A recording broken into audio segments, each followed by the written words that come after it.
Please subscribe to my channel.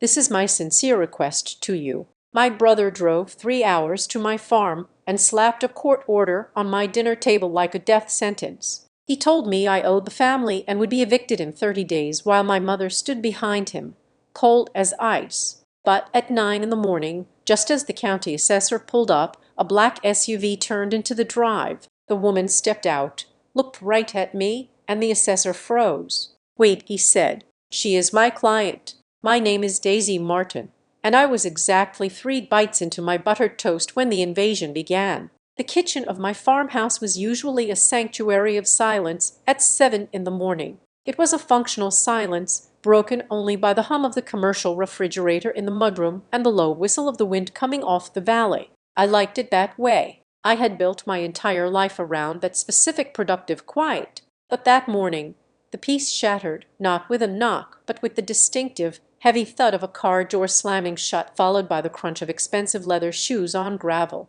I did not have to look out the window to know who it was. The aggressive cadence of the footsteps gave them away. The front door swung open without a warning. They did not knock. They never knocked. To them, this was not my home. It was a holding cell they had graciously allowed me to occupy. Evan walked in first, my brother. He was wearing a navy blue suit that likely cost more than my pickup truck. His tie nodded with a precision that suggested he had spent more time in front of the mirror than he had reviewing his case files. Behind him came my mother, Diane. She wore her signature expression of long-suffering martyrdom, her hands clasped tightly around a designer handbag, as if she were afraid the air in my house might contaminate it. And trailing in the rear, like a vulture waiting for scraps, was Aunt Gloria, there to witness the carnage. They moved like a single organism, a hydra of judgment and entitlement. They did not say hello. They did not ask how I was. Evan simply marched to the heavy oak table where I sat, pulled a thick sheath of stapled documents from his briefcase, and dropped them onto the wood. The sound was heavy, final. It sounded like a gavel strike. "It is over, Daisy," Evan said. His voice was smooth, practiced. It was his courtroom voice, the one he used when he was trying to intimidate a defendant into a plea deal. "We are done waiting."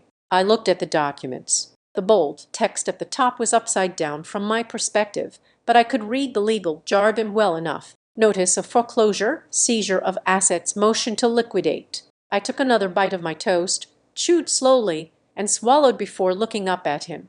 "Good morning to you, too, Evan." "Mom, Gloria, would anyone like coffee?" "Stop playing the victim," Evan snapped, his veneer of professional calm cracking just a fraction. He pulled a chair out and sat opposite me, leaning in to invade my personal space. "This failing farm is going to be auctioned off to satisfy the family debt. You have hidden out here playing farmer for 6 years, draining resources, contributing nothing. You have evaded reality long enough." My mother stepped forward, then she did not sit. She stood by the window, looking out at the yard with a look of pure disdain. "We are doing this for you, Daisy," she said. Her voice was cold, devoid of any warmth a mother should possess. It was the tone of a disappointed investor cutting losses. "You are 34 years old. You are drowning in a business that does not work. Losing everything is the only way you will learn to grow up. You need a hard reset." "A hard reset," I repeated, my voice flat.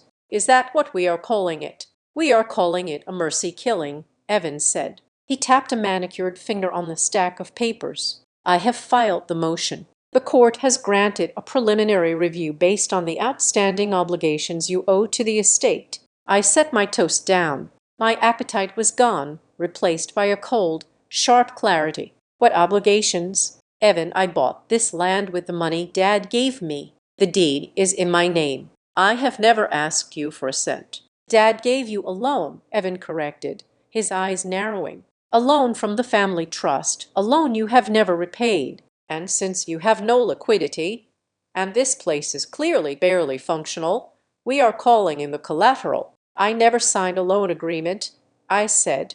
I kept my voice steady, though my heart was hammering against my ribs, not from fear, but from the adrenaline of the trap finally snapping shut. I had known this day would come. I had felt it in the wind for months. Dad gave me that seed money as a gift. He told me to build something real. Dad was soft, Evan sneered. and he is not here to protect you from the real world anymore." He flipped to the third page of the document and spun it around so I could see it. "And as for not signing anything, your memory must be as poor as your business sense." I looked down there at the bottom of a document, titled Acknowledgement of Family Debt and Collateral Agreement, was a signature, Daisy Martin. I stared at it. It was a good forgery. In fact, it was better than good. It was perfect. The loop of the D, the sharp cross of the T, the way the N trailed off. It was my signature. But as I leaned in closer, studying the ink, I saw the faintest artifacting around the edges of the lines. It was subtle, something a layman would miss, but I had spent the last 6 years inspecting microscopic pests on leads and reading fine print supply contracts. It was identical to the signature I had used on my employee handbook at Northbridge Strategy Group 7 years ago. The exact same slant, the exact same pressure points. "This is fascinating," I said, looking up at him. "Where did you find this?" "In the files," Evan said, too quickly. "You signed it 5 years ago, when you needed the cash injection for the irrigation system repairs. Do not insult my intelligence by pretending you forgot." "I see." I said. I did not argue. I did not scream that it was a digital Copic job. I did not point out that 5 years ago I had paid for the irrigation repairs by selling my car, not by borrowing money. I just nodded. "So that is it then. You are taking the farm. The county assessor is coming on Friday," Evan announced, sensing victory in my silence. He sat back adjusting his cufflinks. "9 in the morning. He is going to conduct a full valuation of the land and the structures. Once he establishes the base value, we will proceed to auction within 30 days. I have already lined up potential buyers who are interested in the land value. They will likely bulldoze this junk, but that is not my concern." "Friday," I said. 9 in the morning. "Yes," Evans said. "And do not try anything stupid, Daisy. No locking the gates. No hiding assets. Caleb Mercer is a serious man. He does not have time for your games, and neither do I." "Gloria," my mother said, turning to my aunt, "you heard all that. She has been served." Aunt Gloria nodded vigorously, clutching her purse. "I heard it, Diane. Poor thing. It is for the best. Really." I stood up. The movement was sudden enough that Evan flinched just slightly. I walked over to the coffee pot and poured the rest of the contents down the sink. "Okay," I said, turning to face them. "Friday at 9:00. Evan blinked, clearly disappointed by the lack of a scene. He wanted tears. He wanted me to beg. He wanted to play the benevolent patriarch, granting me a few more days of shelter before casting me out into the cold. My acceptance robbed him of his climax. "You are taking this surprisingly well," he said, his eyes searching my face for a crack. "What choice do I have?" I asked, leaning against the counter. "You are the lawyer, Evan. You have the paperwork. You have the signature." "Exactly," he said, standing up and buttoning his jacket. "At least you are finally showing some pragmatism. Maybe there is hope for you yet." "Let us go," my mother said, wrinkling her nose as she looked around the kitchen. "The smell of fertilizer is giving me a headache." I followed them out onto the porch. The morning sun was fully up now, bathing the farm in a harsh, revealing light. To the untrained eye, to their eyes, my farm looked like a desolate wasteland. They looked at the 3 massive greenhouses stretching out to the east, their high-tech polymer skins opaque and dusty. They saw only plastic tunnels, likely filled with dying plants. They looked at the shipping container hub I had converted into a processing center, and saw only rusted metal boxes. They looked at the soil, which I had spent half a decade balancing and nourishing, and saw only dirt. "Look at this mess." Evan laughed, gesturing to the main greenhouse. "Plastic and dirt.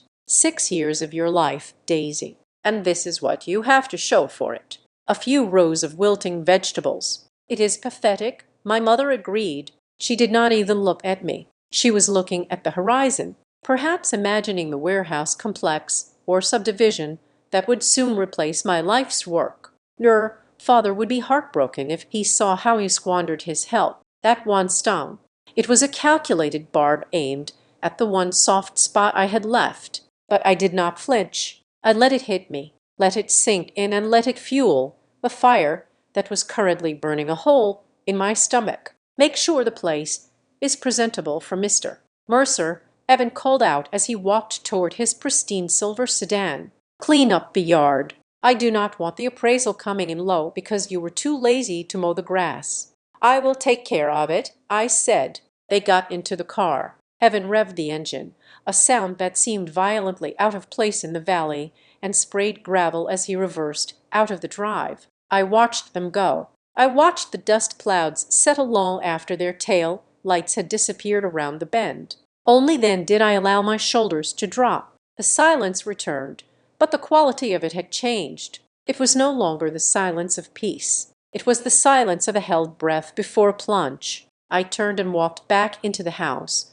locking the door behind me. I went straight to the master bedroom, to the closet, and knelt on the floor. I pulled up the loose floorboard in the corner, a cliché perhaps, but effective, and retrieved the small fireproof safe I kept bolted to the subfloor. My hands were steady as I spun the dial. Left to 24, right to 10, left to 56. The heavy door clicked open. Inside, there was no cash. There were no jewels. There was only a thick manila envelope and a black USB drive. I took the envelope out first. It was worn, the edges soft from how many times I had held it, but the handwriting on the front was still bold and clear. For Daisy, when you are ready. My father had given it to me 2 weeks before his heart stopped. He had known. He had seen the way Evan looked at the land, the way my mother complained about their dwindling social status. He had known that one day the wolves would come and that those wolves would share my last name. I opened the flap and checked the contents one more time.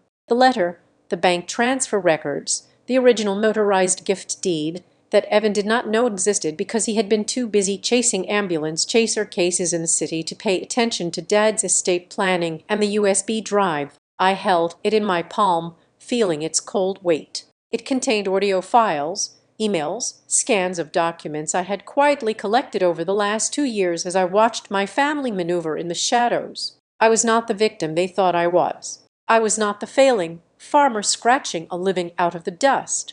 They saw plastic and dirt because that is what I wanted them to see. They did not know what was growing inside those greenhouses. They did not know about the climate control systems that rivaled university laboratories. They did not know that the rusting shipping containers housed a sterile, high-speed, cold chain facility that processed some of the most expensive organic matter on the East Coast. They thought I was plain house. They did not realize I was building an empire. I stood up, closing the safe, but keeping the USB and the envelope on the dresser. I reached for my phone. It was an old model. The screen cracked in the corner, part of the camouflage I wore like a second skin.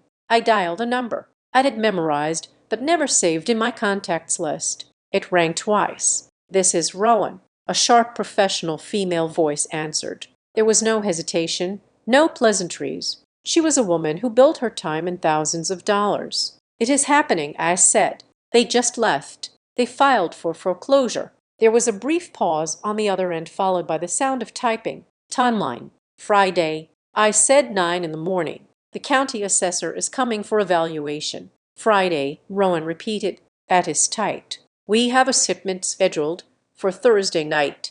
Do you want me to divert it?" "No," I said, looking out the window at the greenhouses that held my true leverage. "Keep the schedule. In fact, double the volume for the Thursday pickup. I want the inventory levels at maximum capacity." "Understood," she said. "And the other matter. Bring the contract." I said the full binder, and bring the historicals. Evan is bringing the assessor to appraise a failing farm.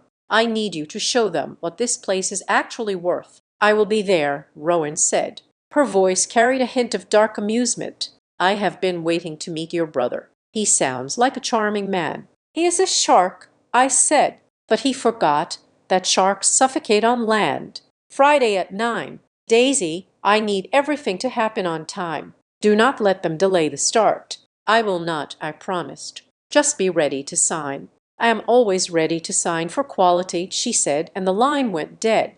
I lowered the phone and looked at the empty kitchen. My toast was cold. The coffee was gone. The threat of eviction hung over the room like a physical weight. But for the first time in 6 years, I did not feel the need to hide. I looked at the spot on the table where Evan had slammed the papers down. He had wanted a war. He had wanted to strip me bare and sell me off for parts. He was about to learn a very expensive lesson about agriculture. You reap exactly what you sow. Friday, I whispered to the empty room. See you Friday. I picked up the notice of foreclosure and walked over to the trash can. I did not throw it away. Instead, I walked to the message board by the fridge and pinned it right in the center next to my planting schedule. It was not a threat anymore. It was motivation to understand the silence of my farm today. You have to understand the noise I left behind 6 years ago. It was a Tuesday in mid-October when I walked out of Northbridge Strategy Group for the last time. I remember the date because the air conditioning in the Glaswold high-rise was set to a bone-chilling 68, while the world outside was basking in a golden Indian summer.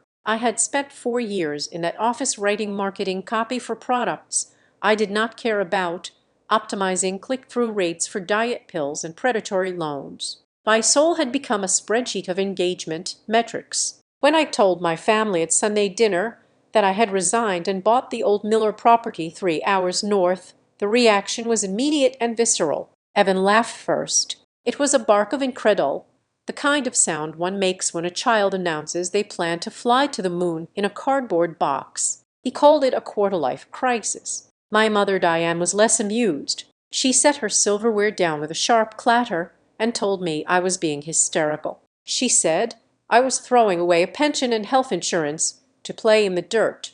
To them, land was something you invested in for a tax write-off or developed into condos. It was not something you touched. My father, Frank, was the only one who did not speak immediately. He waited until Evan had finished listing the statistical failure rates of small businesses, and Mom had poured herself a second glass of wine to cope with the shame of having a farmer for a daughter. Later that night, as I was packing boxes in my apartment, Dad showed up. He stood in the doorway, looking older than I had realized. His shoulders slumped under the weight of a life spent keeping the peace between a narcissist wife and an ambitious, ruthless son. He handed me a check. It was not a fortune, but it was enough to buy equipment and survive the first winter. I tried to refuse, but he pressed it into my hand. His fingers were rough, a reminder that before he was a suburban dad in a sedate suit, he had been a man who worked with his hands. Make it real, Daisy. He had said that was it. No advice on crops, no warnings about the economy, just 3 words. Do not play at this. Do not do it for show. Make it real. And then he added the part that stuck in my ribs like a hook. Let the world decide if you are right or wrong. Do not let your mother decide. Let the work decide. I took that check and I drove north. And for the first 18 months, the work decided that I was wrong. It was brutal. I had romanticized the idea of farming, picturing sun-drenched mornings and baskets of perfect tomatoes. The reality was mud, cold, and a level of exhaustion that went so deep it felt like my marrow had dissolved. I started with open field crops because that was what the neighbors did. I planted 3 acres of heritage corn and an acre of heirloom peppers. The corn got a fungal blight that turned the stalks into gray, weeping mush in the span of 48 hours. The peppers were eaten by a swarm of aphids that seemed to materialize out of the ether. I spent my savings on organic pesticides that did nothing but make the bugs shiny. I tried to sell what little I harvested at the local farmers market. I stood there for 6 hours every Saturday watching people walk past my slightly misshapen vegetables to buy glossy wax-coated produce from the big distributors who pretended to be local. I barely made enough to cover the gas money. The locals, old men in battered trucks who had been farming since the Truman administration, watched me with a mixture of pity and scorn. To them, I was just a city girl layering as a peasant, waiting for the first hard freeze to send me running back to the heating vents of corporate America. I almost did run back. There was a night in that second winter when the pipes froze,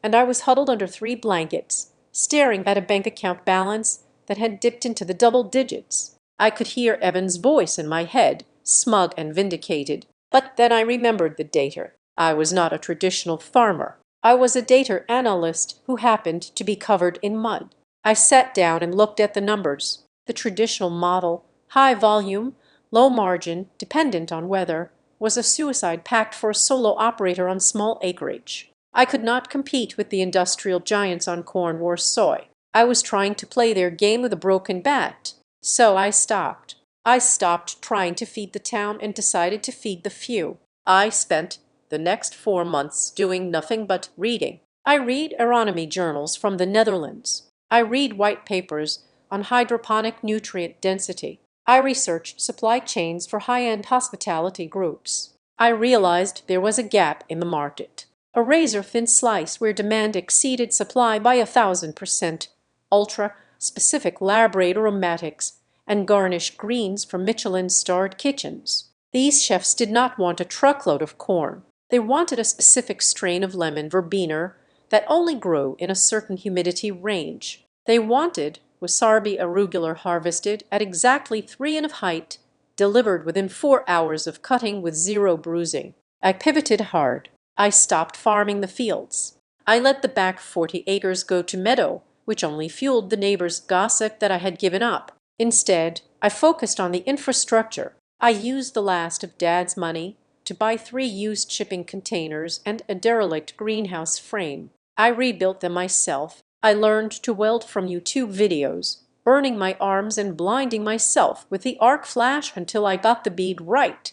I wired the electrical systems, terrified I would burn the place down, double-checking every connection with a multimeter until I dreamed in circuit diagrams. I installed hospital-grade air filtration and water purification systems. It was no longer a farm. It was a biological laboratory. I grew things that had no business growing in this climate. I grew micro-orchids for plating desserts. I grew a Japanese shiso pepper that retailed for $1.80 a pound. But growing it was only half the battle. The real work, the work that saved me, was the cold chain. I realized that for my target clients, quality was synonymous with consistency. If a chef put a dish on the menu, he needed the ingredient to look and taste exactly the same on Tuesday as it did on Saturday. I turned one of the shipping containers into a processing hub. I lined the walls with food-safe PVC, installed stainless steel tables, and built a blast chiller. I developed a tracking system. Every tray of seeds got a QR code. I logged the planting date, the soil pH, the nutrient mix, the harvest time, and the temperature of the delivery van at 15-minute intervals. I became obsessive. I worked 18-hour days, 7 days a week. I had no social life. I had no friends in the area. My world shrank to the size of a leaf. I spoke to no one but my plants and eventually the buyers. And that was the key, the silence. I did not post pictures of my perfect jeweled produce on Instagram. I did not invite the local paper to do a puff piece on the woman revitalizing local agriculture. Publicity was a liability. If people knew what I was growing, they would try to copy it or steal it or regulate it. I approached my first client, a sous chef at a resort 2 hours away, with a cooler full of samples and a binder full of data. He tasted a single leaf of sorrel, looked at my temperature logs, and signed a standing order on the spot. Word spread, but it spread through back channels. It was a whisper network of executive chefs and procurement directors. They passed my contact info along like a state secret.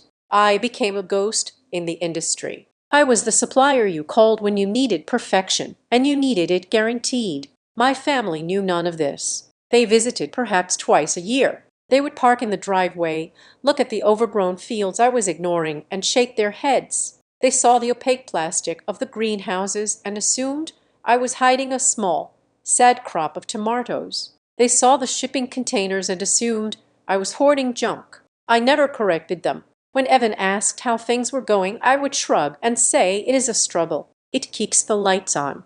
I watched the satisfaction settle over his face. He needed me to be struggling. My failure was the balance that kept his ego afloat. If I was the mess, then he was the success. If I was the charity case, he was the benefactor. It was a role he was comfortable with, and I let him play it because it bought me peace. Then, 2 years ago, Dad died. It was a massive coronary event. He was gone before he hit the floor. The funeral was a blur of black wool and insincere condolences. I stood by the grave, feeling a loneliness so profound it felt like physical hypoxia. He was the only one who knew. He was the only one who had ever visited the farm and actually looked inside the greenhouse. He had seen the rows of thriving exotic green, and he had wept just a little, wiping his eyes with the back of his hand. He had told me he was proud. After the funeral, I saw the shift in my mother and Evan. The grief did not soften them. It sharpened them. They began to talk about consolidating assets and trimming the fat. I realized then that my father had been the dam holding back their greed. With him gone, I was exposed. I went back to the farm and I began to prepare. I took every document Dad had ever given me, the letter, the initial check record, the emails where he encouraged me, and I locked them away. I stopped bringing any paperwork into the main house. I moved my office into the back of the processing container, behind a heavy steel door with a biometric lock. I became a phantom on my own land, to the outside world, to the county tax assessor, to my neighbors, and especially to my brother. Daisy Martin was a recluse living on a failing farm, scratching out a poverty-level existence. But inside the perimeter, behind the plastic walls and steel doors, I was running a precision engine. The farm today looks silent because efficiency does not make noise. There are no tractors roaring at dawn because I do not till the soil. There are no hired hands shouting across the fields because I automated the irrigation and climate control. But if you stood in the driveway at 4 in the morning on a Tuesday, you would see the reality. You would see the unmarked white vans backing up to the loading dock. You would see the drivers, unformed and professional, loading insulated crates with the efficiency of a pit crew. You would see digital manifests being signed, transferring tens of thousands of dollars of inventory in minutes. My calendar is not empty. It is a Tetris block of harvest windows and delivery slots booked out 6 weeks in advance. I have a waiting list of restaurants that would kill to get onto my rotation. I stand in the center of my operation, surrounded by the hum of cooling fans and the drip of nutrient solutions. And I am not lonely. I am solitary. There is a difference. Loneliness is a void. Solitude is a shield. I built this. I built it with my own hands, my own sweat, and my own silence. And the irony is my family thinks they are coming to take away a piece of dirt. They have no idea they are walking into a fortress. They see a woman who has lost her way. They do not see the CEO of a ghost enterprise. And that blindness is going to be their downfall. To the untrained eye, a farm is a place of biology. It is sun, soil, rain, and luck. But to me, and to the people who pay my invoices, a farm is a place of data. It is a controlled environment where variables are eliminated until only perfection remains. Evan and my mother looked at my property and saw a hobby gone wrong. They saw a woman playing in the dirt. What they failed to understand was that I was not in the business of selling vegetables. I was in the business of selling risk mitigation and culinary precision. My operation was built around a single ironclad concept, the chain of custody. When a head of lettuce leaves a standard commercial farm, it goes into a bin, then onto a truck, then to a distribution center, then to a wholesaler, and finally to a restaurant. By the time it hits the plate, it has been handled by a dozen people, exposed to fluctuating temperatures, and its origin has been blurred into a generic product of the USA label. My clients could not afford that ambiguity. My anchor client was Marrow and Slate Hospitality. To the general public, they were a luxury brand of boutique hotels and high-concept restaurants scattered across the eastern seaboard. To me, they were a partner who demanded absolute excellence and paid a premium that would make a corn farmer weep. Our relationship was not based on charity. It was based on a contract so thick it could stop a bullet. I did not just send them boxes of greens. I sent them edible flowers harvested with tweezers to ensure no petal was bruised. I sent them micro cilantro that had been grown in a hydroponic medium specifically balanced to enhance the essential oils, creating a flavor profile 5 times more intense than the field-grown variety. But the real product was the assurance. Every single crate that left my loading dock carried a unique QR code. When a chef at a Marrow and Slate restaurant scanned that code, they did not just get a packed date. They got a full dossier. They could see the exact time of harvest. They could see the water quality report for that specific grow cycle, proving there were no heavy metals or bacterial contaminants. They could see the soil composition analysis. They could see the temperature log of the delivery van, proving the cold chain had never been broken, not even for a minute. This was why I had a waiting list. It was not arrogance, it was capacity. My greenhouse space was finite. I currently had a list of chefs and restaurant groups waiting between 12 and 18 months just for a consultation to see if I could fit them into the rotation. I had turned down offers from major grocery chains because they wanted volume. I did not do volume, I did value. Keeping this hidden from my family had been a deliberate strategic choice, but it was also a necessity for the business. In the world of high-end agriculture, privacy is currency. My clients often wanted to claim they foraged their ingredients or sourced them from their own private gardens. I was happy to let them have the glory. I was a white label service. My name did not appear on their menus. I did not tag them in social media posts because I did not have social media accounts. I operated under a strict non-disclosure agreement structure. In my public tax filings, I redacted the names of my clients, listing them only as contracted entities, which was perfectly legal under the trade secret provisions of the state tax code. To anyone looking at the surface like my brother Evan, my income looked erratic. I reinvested almost 90% of my revenue back into the infrastructure. I bought better lights, more efficient pumps, and advanced sensors. My taxable income remained modest, deliberately so. I lived simply. My truck was 10 years old. My clothes were functional. I did not look like a woman running a multi-million-dollar logistics operation. I looked like a struggling farmer, and that camouflage had worked perfectly until now. I sat in my secure office at the back of the processing container, the hum of the servers keeping me company. On the screen in front of me was the digital copy of the loan agreement Evan had slapped on my kitchen table. I zoomed in on the signature again. It was a clumsy job, really. The more I looked at it, the more offended I was, not just by the fraud, but by the laziness of it. The pixelation on the curvature of the D suggested it had been lifted from a document scanned at a low resolution, likely 300 dots per inch or less, but the real tell was the date. The document was dated August 15th, 5 years ago. I pulled up my own internal logs for that date. 5 years ago. On August 15th, I had been in the middle of a crisis. A heat wave had threatened to overwhelm the cooling system in Greenhouse 1. I had spent 18 straight hours manually monitoring the misting system. I had not signed a loan document. I had not even held a pen. I had been holding a wrench and a temperature probe.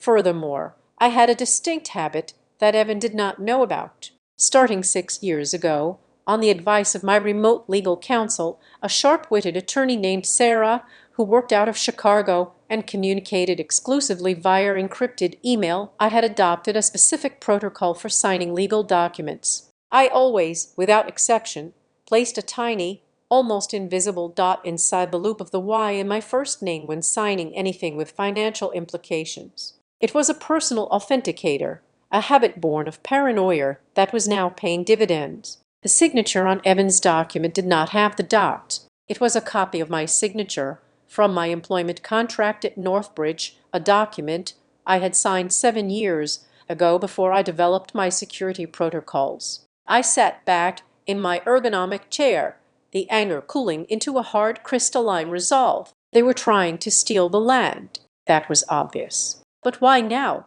And why were they so confident?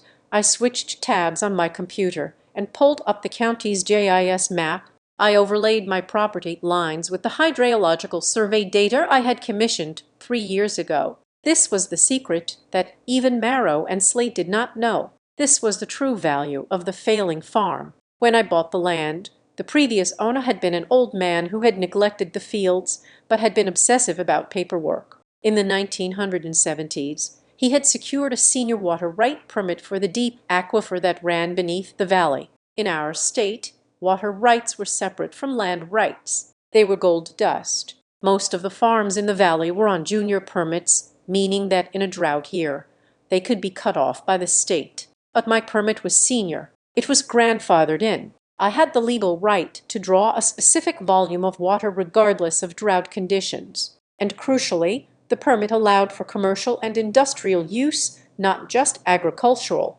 I looked at the map. The aquifer ran deep and pure right under my main greenhouse. Evan and his investors did not want to grow corn. They did not even want to build condos. I suspected they wanted the water, or perhaps they wanted to lease the land for a solar farm or a logistics hub, both of which required guaranteed water access for cooling and fire suppression systems. If they foreclosed on me, if they seized the land for unpaid debts, they would get the water rights along with the deed. They would get an asset worth 10 times the value of the surface dirt. I closed the map. I could have called Evan right then. I could have sent him a picture of the forgery and threatened to go to the police. I could have called my mother and screamed at her for her betrayal. But that is what the old Daisy would have done. The emotional Daisy. The sister who wanted to be understood. That Daisy was gone. The woman who sat in this office was a CEO, and a CEO does not complain about a hostile takeover attempt. She kills it. I picked up my phone and dialed Sarah in Chicago. "I need you to draft a document," I said when she answered. "I need an affidavit of forgery prepared for submission to the court, but do not file it yet. I want it ready to hand over physically." "You want to ambush them," Sarah said. She knew me well. "Evan is bringing the county assessor on Friday," I explained. "He thinks he is going to walk through a desolate, failing farm and get a low-ball valuation that justifies a quick auction. He thinks he is going to humiliate me and take the keys." "And you are going to show him the books," Sarah surmised. "I am going to show him everything," I said. "I am going to show the assessor the Marrow and Slate contract. I am going to show him the water rights permit. I am going to show him the infrastructure investment logs." "Daisy," Sarah warned, her voice cautious, "if you do that, your property taxes are going to skyrocket. You will be reclassified from standard agricultural to high-intensity commercial production. The valuation will triple, maybe quadruple." "I know," I said. "That is the point. If the farm was worth $4 million instead of $400,000, the debt Evan claimed I owed, which was likely in the range of $50 or $60,000, would look ridiculous as a justification for foreclosure. A judge would never grant a total seizure of a multi-million-dollar operational business to satisfy a minor disputed debt. They would order a payment plan or a lien, not an eviction, by proving I was rich, or at least that my business was incredibly valuable. I would make it impossible for them to steal it." "And the forgery?" Sarah asked. "That is the cherry on top," I said. "I will let the assessor establish the value first. I want Evan to hear the number. I want him to realize that he is trying to foreclose on a gold mine, and then once the greed is really shining in his eyes, I will drop the forgery charge." "It is high risk," Sarah noted. "You are exposing your entire operation. You lose your anonymity." "I lost my anonymity the moment they walked into my kitchen this morning," I replied. "Now I am just controlling the narrative." I hung up the phone and looked around my office. It was time to prepare the stage. I needed to clean, not the way my mother meant, with a broom and a dustpan. I needed to clean the data. I needed to print the binders. I needed to organize the water quality reports, the soil tests, the harvest logs. I opened the safe and took out the deed to the water rights. The paper was yellowed and brittle. It looked like trash. It was worth more than Evan's entire law practice. I also needed to make a call to Rowan at Marrow and Slate. I needed her physical presence. A document was one thing. A flesh and blood executive stepping out of a luxury car was another. Evan was a snob. He respected money and power. He would dismiss me, but he would not be able to dismiss a woman who wore suits sharper than his own. I typed out a text to Ron. "Friday is a go. Bring the full procurement file and wear the shark suit." She replied instantly with a thumbs-up emoji. I stood up and walked out of the office, locking the steel door behind me. I walked through the processing facility. My staff had gone home for the day. The stainless steel tables were gleaming. The air smelled of ozone and sanitizer. I walked into the main greenhouse. It was twilight outside, but inside the supplemental LED lights had hummed to life, bathing the rows of rare herbs in a soft violet glow. I walked down the central aisle, running my hand along the waist-high troughs. I stopped at a tray of shiso. The leaves were perfect, serrated edges sharp against the light, a deep, rich purple that looked almost black. "You are not going anywhere," I whispered to them. My family thought they were dealing with a desperate woman holding on to the past. They thought they were cutting a dead branch off the family tree. They were about to discover that they were trying to cut down a sequoia with a pocket knife. Friday was coming, and for the first time in my life, I was looking forward to a family reunion. The moment Evan's tail lights disappeared, I did not go back to the greenhouse. I went straight to my office and locked the door. The emotional hit of seeing my family had faded, replaced by the cold, vibrating hum of adrenaline. I was not a sister anymore. I was an investigator, and my brother was the suspect. I sat down at my desk and woke up my worst. It was a high-powered setup. 3 monitors usually dedicated to climate metrics and supply chain logistics. Today, they were dedicated to war. I logged into the county clerk's online portal. Accessing public court records was a skill I had picked up during my first year of business when I had to vet potential suppliers. I typed in the case number Evan had carelessly left visible on the top sheet. The file loaded. Martin Estate, Roman 6 Daisy Martin. I skipped the motion for summary judgment and went straight to the exhibits. Evan was a lawyer who relied on paperwork to intimidate, but paperwork leaves a trail. I scrolled down to Exhibit B, the document titled Familial Debt Guarantee and Asset Collateralization Agreement. There it was, the smoking gun. It was a single-page dense with legal ease about shared familial burden and retroactive compounding interest. It claimed I had agreed to underwrite a loan taken out by the Martin Family Trust 5 years ago, and at the bottom there was my signature. I pulled up the high-resolution scan on the center monitor. On the left monitor, I opened my personal archive folder titled Northbridge Strategy Group HR Exit Docs. I knew that signature. I knew it intimately because I had stared at it for 4 years. I opened a PDF titled Employee Handbook Acknowledgement 2017. I zoomed on the signature block. It was a match. And I do not mean it looked similar. I mean it was mathematically identical. Human beings do not sign their names the exact same way twice. There is always a micro-variation, a slightly wider loop on the Y, a sharper cross on the T, a difference in pen pressure.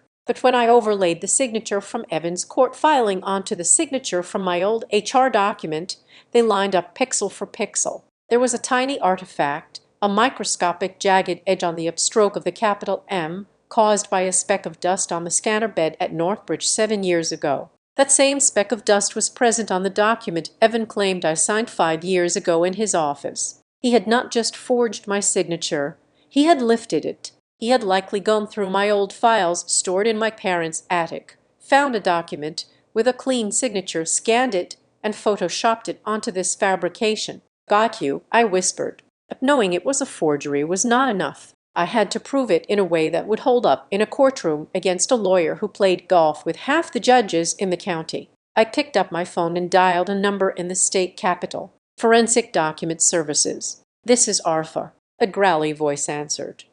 "It is Daisy Martin," I said. "I have a job for you. Rush status. I need a comparative analysis of a digital signature against a known exemplar. I suspect a cut and paste manipulation." "David," Arthur said. "We had worked together once before when a seed supplier tried to claim I had signed off on a subpar delivery. Send me the files. If it is digital manipulation, I can usually spot the pixel degradation around the insertion point within an hour." "I am sending them now," I said. "I need a sworn affidavit by Thursday night." "Can you do it?" "For double my rate." "I can do anything," he grunted. "Bill me," I said, and hit send on the email. With the forgery defense in motion, I turned my attention to the bigger question: why Evan was arrogant. But he was not stupid. Forging the signature on a court document was a felony. It was disbarment territory. He would only take a risk that massive if the alternative was catastrophic. He did not just want to kick me off the land to teach me a lesson about growing up. That was the narrative for Mom. Evan needed something else. He needed money. I opened a new browser window and navigated to the state's Uniform Commercial Code database. If Evan or Mom had taken out loans using the family trust as leverage, there would be a UCC filing. I searched for Martin Family Trust. Nothing recent, just the old mortgage on the parents' house, which was paid off years ago. I searched Evan Martin. Nothing but a car lease. Then I paused. Evan liked to think of himself as a venture capitalist. He was always talking about diversifying portfolios. I searched for business entities registered to him. I found 3 dissolved LCs, and then one that was active, Apex Horizon Holdings LC. I ran a search on Apex Horizon Holdings. The screen filled with red flags. 6 months ago, Apex Horizon Holdings had taken out a massive high-interest bridge loan from a private equity lender, the kind of lender you go to when the banks say no. The principal was $750,000. The collateral listed was anticipated real estate liquidations. I dug deeper into the LLC's filings. Evan was the managing member, but my mother Diane was listed as a silent partner. I cross-referenced the dates. 6 months ago was right around the time a local startling news story broke about a luxury coastal development project 2 counties over that had collapsed due to environmental zoning violations. The developers had filed for bankruptcy, leaving investors with nothing. I sat back, the pieces clicking into place. They had invested in the coastal development. They had likely leveraged everything they had. Mom's retirement, Evan's savings, maybe even a line of credit against Mom's house, thinking it was a sure thing. The project imploded. Now the private equity sharks were circling, demanding their $34 of $1 million, and my family was broke. They did not want to sell my farm to pay off family debt. They wanted to sell my farm to pay off their gambling losses. But a failing farm is not worth $750,000. The land value alone as agricultural zoning was maybe $200,000. That would not even cover a third of their debt. So why were they so sure this would save them? I went back to the map. I looked at my property again. I looked at the surrounding area. To my south, a new highway interchange was being built. I had ignored it because it did not affect my shipping routes. But now looking at the satellite view, I saw the pattern. Large rectangles of land along the highway corridor had been bought up in the last year. I hovered over the parcels. Logistics 1, Inc., Sunray Energy Corp., Distribution East LLC warehouses, and solar farms. The valley was transitioning. My farm was flat. It had direct road access and, crucially, it had the senior water rights. A solar farm needs massive amounts of water for panel cleaning. A logistics center needs water for fire suppression systems. If my land was sold as a turnkey agricultural site, it was worth peanuts. But if it was sold as a commercial development site with attached senior water rights, it was easily worth over $1 million. Evan had a buyer lined up. I was sure of it. He probably had a letter of intent sitting in his briefcase right now from one of these logistics companies. He was going to foreclose on me for a fake debt, seize the title, and then flip the land to the developers for a massive profit, paying off his bridge loan and keeping the change. He was not just evicting me, he was brokering me. I felt a cold rage settle in my chest, distinct from the hot anger of the morning. This was better. Rage is messy. This was calculation. I needed to confirm the buyer. I went to the County Planning Commission's agenda for the upcoming month. There, buried in the preliminary hearing section, was an item petition for zoning variance parcel 404. Parcel 404 was my farm. The petitioner was Apex Horizon Holdings. The application was to rezone the land from agricultural to light industrial. He had filed the zoning petition before he even owned the land. The arrogance was breathtaking. He was so sure I would fold, so sure I was the weak, incompetent little sister, that he had already started the paperwork to pave over my greenhouses. I printed the zoning petition. I printed the UCC filings showing his massive debt. I printed the forensic analysis request. I had the motive. I had the method. Now I needed the execution. I looked at the clock on the wall. It was 2:00 in the afternoon on Wednesday. The assessor was coming Friday at 9:00. I needed to make sure the trap was inescapable. I picked up my phone again. This time, I texted Rowan directly. Change of plans. I do not just need the contract. I need you here in person. Friday, 8:45 a.m. Park behind the processing shed so they do not see you immediately. A reply came 3 bubbles later. Is this a rescue mission or a hostile takeover? It is an ambush. I typed back. And bring the corporate seal. We might need to notarize an addendum on site. On my way, she replied.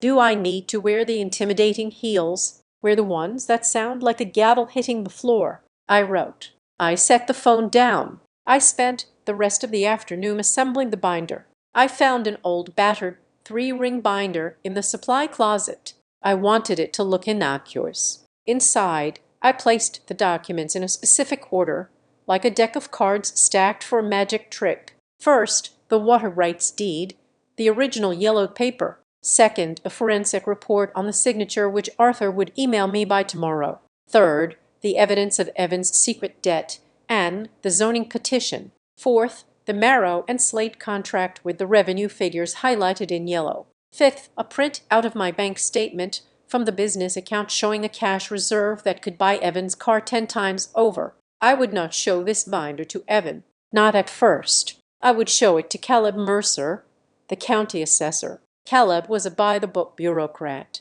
I knew his reputation. He hated drama, he hated liars, and he hated being used. If Evan tried to use Caleb as a pawn in his fraud, Caleb would be the one to shut it down. I checked the security cameras one last time. The farm was quiet. The wind was blowing through the valley, rattling the loose plastic on the dummy greenhouse. I kept near the road for appearances. Let them think it is failing. I thought, let them think the plastic is torn and the soil is dead. I walked to the window and looked out at the long driveway. Come on, Evan, I said softly. Come and take it. I went back to the kitchen, made a fresh pot of coffee, and sat down to wait. The waiting was the hardest part, but I had learned patience from the plants. You plant the seed, you control the environment, and then you wait for the inevitable growth. This Friday I was going to harvest the truth, and it was going to be bitter. Friday morning arrived with a sky so clear and hard, it looked like a sheet of blue glass. It was the kind of unforgiving light that exposed every floor, every crack in the paint, every weed in the gravel. For a failing farm, this would have been a disaster. For me, it was stage lighting. I was standing on the porch at 8:30 holding a mug of black coffee when the first car arrived. It was Evan. Of course, he was early. He pulled his silver sedan up to the front gate, ignoring the biosecurity control point. Do not enter sign I had posted 3 years ago. He drove right up to the house, his tires grinding the gravel with an entitlement that set my teeth on edge. He stepped out and I had to stifle a laugh. He was wearing a charcoal 3-piece suit, Italian leather shoes that cost more than my first tractor, and a silk tie. He looked like he was heading to a merger meeting on Wall Street, not a foreclosure inspection in a muddy valley. My mother and Aunt Gloria climbed out of the back seat. They were dressed in what I could only describe as funeral casual. Dark cardigans, sensible slacks, and expressions of summer anticipation. They looked like they were here to identify a body, not appraise a business. You are early, I said, not moving from the porch. We wanted to do a preliminary sweep, Evan said, adjusting his cups. He walked up the steps, bypassing me to look out over the yard. Make sure you have not stripped the copper wiring out of the walls before the assessor gets here. Good morning to you too, Mother, I said. Diane looked at me, her eyes sweeping over my workflow. Clean jeans and a Northbridge Strategy Group fleece I had kept from my old life. You look tired, Daisy. The stress must be terrible. I slept fine, I lied. Better than you, I imagine. Do not be snippy, Gloria chirped, clutching her purse. We are here to support you through the transition. Transition, I repeated. Is that what we are calling eviction these days? Evan ignored me. He turned his attention to my foreman, Marcus, who was walking from the machine shed to the main greenhouse carrying a calibration tablet. Marcus was a 26-year-old horticulture PhD candidate who worked for me part-time. But to Evan, he was just a hired hand. Hey, you, Evan shouted, snapping his fingers. You can leave that tool there. We are going to be locking up the shed in about an hour. No need to pretend you are working. Marcus stopped, looked at Evan, then looked at me. I gave him a subtle nod. Marcus adjusted his glasses, turned his back on Evan without a word, and continued walking toward the greenhouse. In Saul, Evan muttered, I will have him off the payroll by noon. He is not on a payroll you control. Evan, I said, not yet. Evan smiled. It was a shark smile, all teeth and dead eyes. But give it 30 days. At exactly 9 in the morning, a white county sedan turned off the main road. The change in Evan was instantaneous. He smoothed his jacket, checked his watch, and assumed a posture of benevolent authority. He walked down the steps to greet the car before the engine had even cut out. Caleb Mercer stepped out of the vehicle. I had researched Caleb just as I researched everyone. He was 55, a career civil servant who had started as a land surveyor. He was known for being meticulous, cumulous, and utterly immune to charm. He wore a windbreaker with the county seal and carried a clipboard that looked like it had seen battle. "Mr. Mercer," Evan boomed, extending a hand. "Evan Martin. I am the attorney representing the estate. Thank you for coming out so promptly. We are eager to get this valuation processed so we can move forward with the liquidation." Caleb looked at Evan's hand, then shook it briefly, a single pump of obligation. "Mr. Martin, I am here to perform a tax assessment and asset valuation pursuant to the court order. I am not here to discuss liquidation timelines." Of course, Evan said, falling into step beside him. "I just wanted to give you the context. It is a simple case. Distressed agricultural asset non-operational for several years. Significant dilapidation. We are looking at land value minus demolition costs, essentially." Caleb stopped walking. He pulled a pen from his pocket and clicked it. "I will determine what I'm looking at. Mr. Martin, that is why the county pays me." He turned to me. "You are the owner of record Daisy Martin." "I am," I said, stepping forward. "I need access to all structures, the utility mains and the pump house," Caleb said.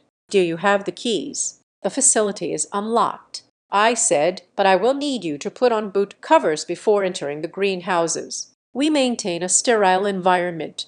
Evan laughed. It was a loud barking sound. "Sterile environment, Mr. Mercer. My sister likes to play pretend. It is just plastic tunnels and dirt. You do not need boot covers." Caleb looked at Evan, then back at me. "If the operator requests biosecurity protocols, I follow them. It is standard procedure." He opened his trunk and took out a pair of plastic boot covers. He slipped them over his work boots with practiced ease. Evan watched, his face re-inning slightly. He clearly felt silly standing there in his Italian loafers, being told what to do by the people he was supposed to be evicting. "Fine," Evan snapped. "Let us get this over with."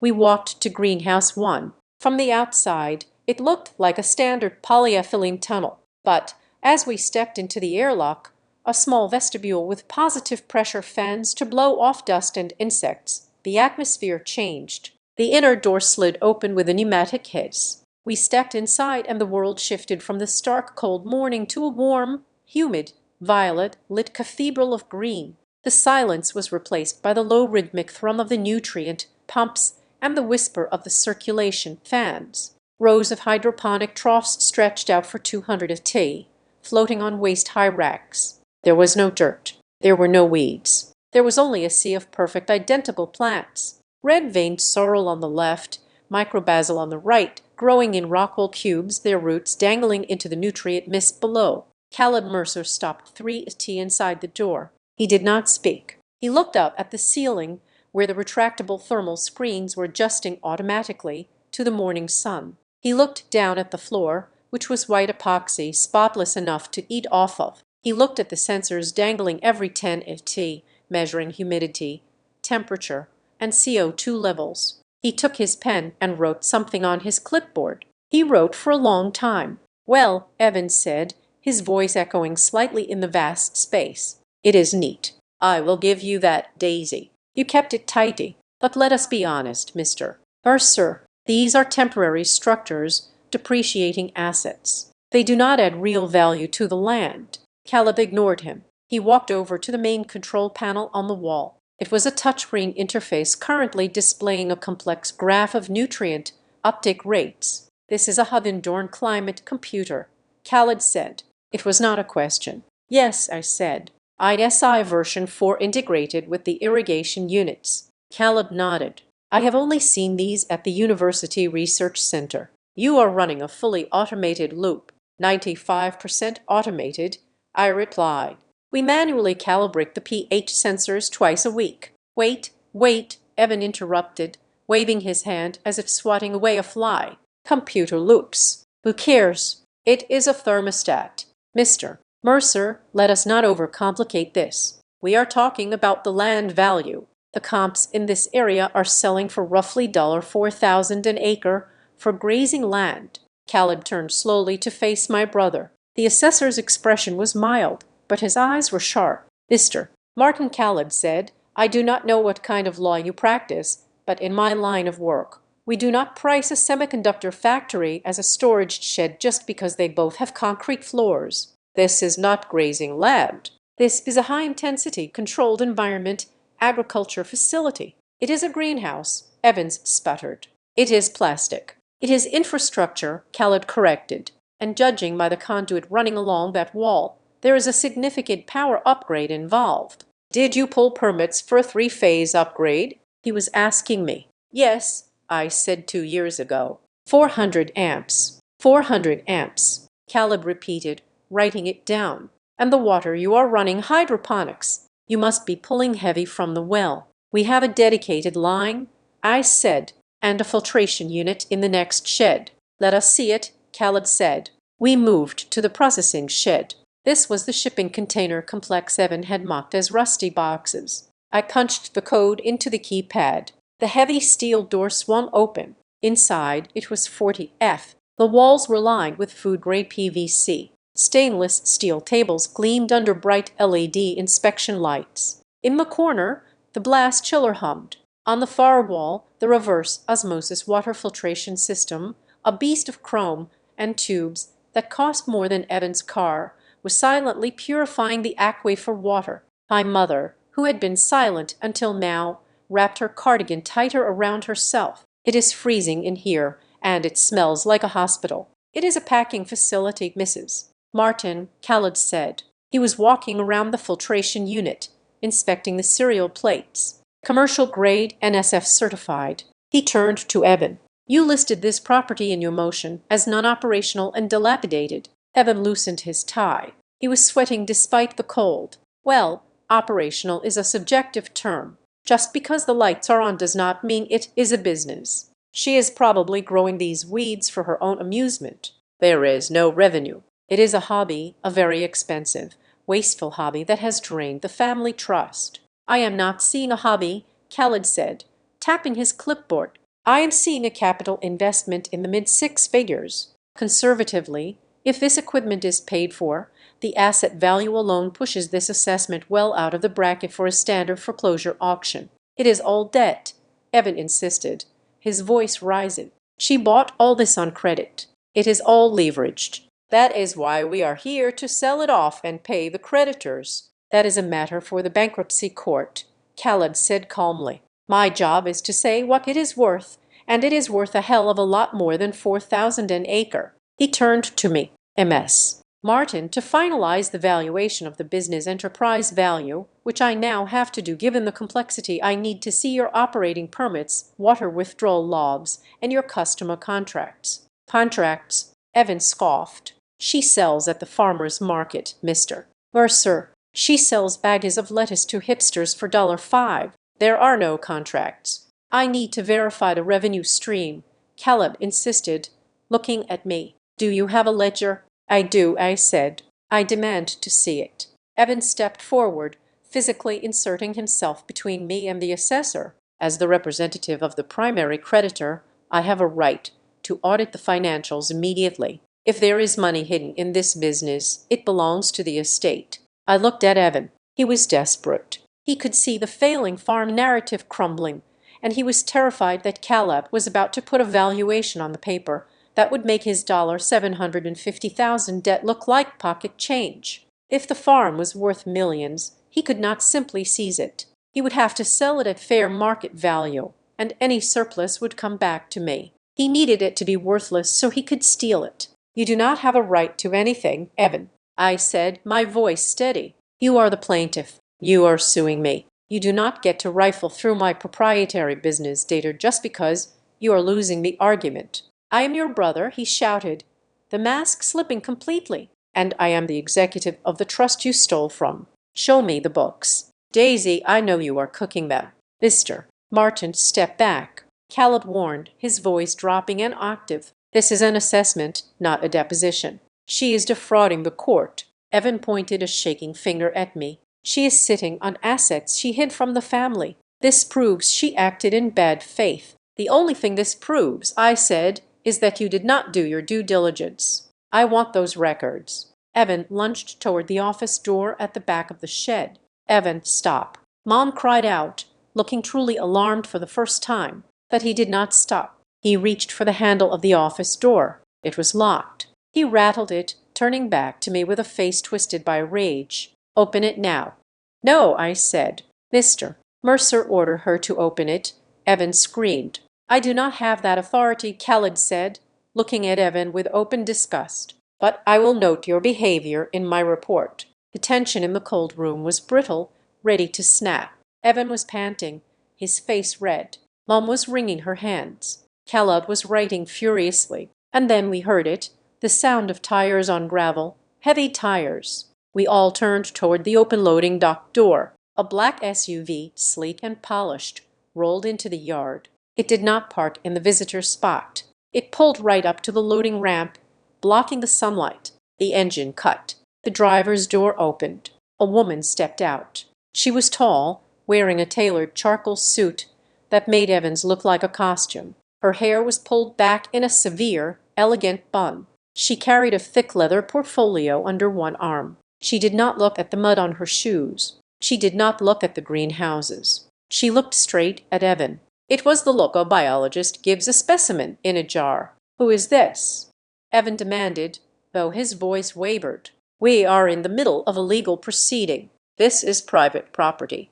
Rowan Pike walked up the ramp, her heels clicking on the metal with a sound like a gavel striking a sounding block. She stopped 3 feet from Evan, towering over him in her stilettos. Actually, she said, her voice cool and smooth as glass, I believe you are trespassing on my supply chain. She turned to me and gave a microscopic nod. Daisy, I hope I am not late. Right on time, I said. Caleb Mercer stepped forward, squinting slightly as he adjusted his glasses. He looked at the woman, then at the logo on the file she was holding. He froze. Wait a minute, Caleb said, his professional demeanor cracking for the first time. MS. Pike. Rowan turned to him, her expression softening into professional recognition. Mr. Mercer, good to see you again. I trust you received the tax remittance for the downtown hotel property. Yes.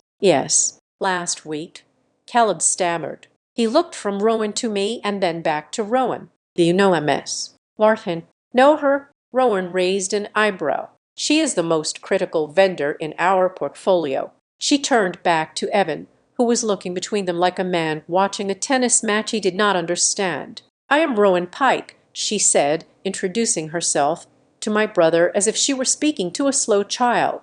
Director of Procurement for Marrow and Slate Hospitality, and I am here to inspect my inventory. So, if you would kindly step away from the loading dock, you are blocking my workflow.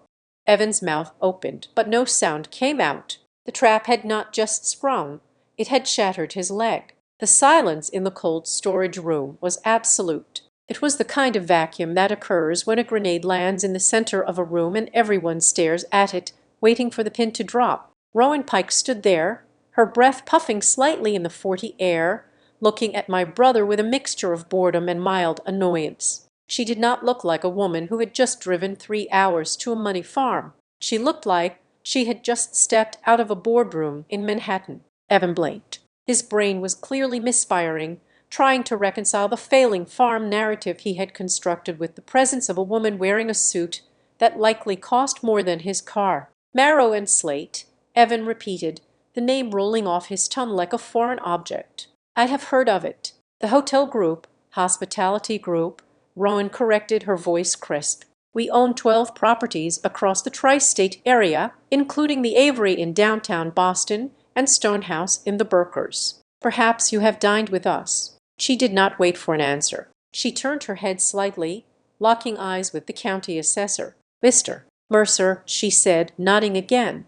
I did not expect to see you in the field. I assume the county received our adjustment filing for the distribution center. Khaled Mercer was staring at her with wide eyes. He took a step back, pulling the clipboard against his chest as if it were a shield. MS. Pike. Yes, I wait. I just signed off on the tax abatement for your new logistical hub in Summit County last week. You are the signatory on the Marrow and Slate holdings. I am, Rowan said. Caleb looked at me. Then he looked at Rowan. Then he looked at the gleaming stainless steel machinery around us. The color drained out of his face as the realization hit him. You are a client of mine, Khaled said, his voice dropping to a whisper. Marrow and Slate is one of the largest property taxpayers in the district. We are, Rowan agreed, and Daisy Martin is one of our largest suppliers. So, you can imagine my concern when I arrive for a scheduled compliance audit and find a strange man screaming at my lead vendor and threatening to seize my inventory.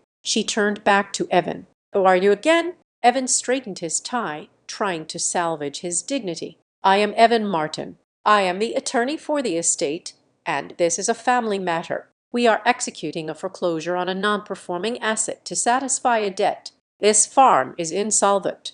Rowan laughed. It was a short, sharp sound, devoid of humor. Insolvent. She walked past him, her heels clicking on the epoxy floor, and came to stand next to me. She did not hug me. We did not do hugs. She extended a hand, and I shook it firmly. "Good morning, Daisy," she said. "The Alpha Lot sample you sent on Tuesday had BRX rating of 14 to Chef Alina is demanding we lock in the entire harvest for the winter menu. She says the micro wasabi profile is unparalleled. I can allocate 60% of the yield to the leaner," I replied, keeping my voice professional. "But I have promised the rest to the Ritz-Carlton Group unless you want to renegotiate the exclusivity clause." "We will talk numbers," Rowan said. "But first I need to verify the cold chain logs for the last quarter. We cannot have legal disputes interrupting the supply of premium garnish." Evan made a noise that sounded like a choking cat. "Exclusivity clause. The Ritz-Carlton. What are you talking about?" "Chic rose lettuce." Caleb Mercer stepped forward. The assessor was no longer the passive observer. He was looking at the room with new eyes. He looked at the blast chiller. He looked at the filtration system. He looked at the labeling machine that printed QR codes. "This is not a farm," Khaled said, his voice taking on a frantic edge. "This is a Tier 1 commercial distribution node." He turned to me. "MS. Martin, when you said you had contracts, you meant commercial supply agreements with national chains." "I did," I said, "and I meant multi-year agreements with penalty clauses for interruption." "I need to see them," Khaled said. "Now, this changes everything. If this land is generating commercial revenue at that scale, I cannot appraise it as agricultural. The valuation methodology is completely different." "No," Evan shouted. He stepped between Caleb and me again, but this time his confidence was brittle. "You do not look at anything. This is a trick. She brought her friend here to play act. There is no way this junk heap is supplying Marrow and Slate." "It is a lie," Rowan sighed. She reached into her leather portfolio and pulled out a thick document bound in heavy blue paper. She slapped it onto the stainless steel sorting table. A sound echoed like a gunshot. "This," Rowan said, pointing a manicured finger at the document, "is the master procurement agreement between Marrow and Slate Hospitality and Martin Agate LLC. It is a binding contract for the provision of specialty aromatics and hydroponic greens for a term of 3 years."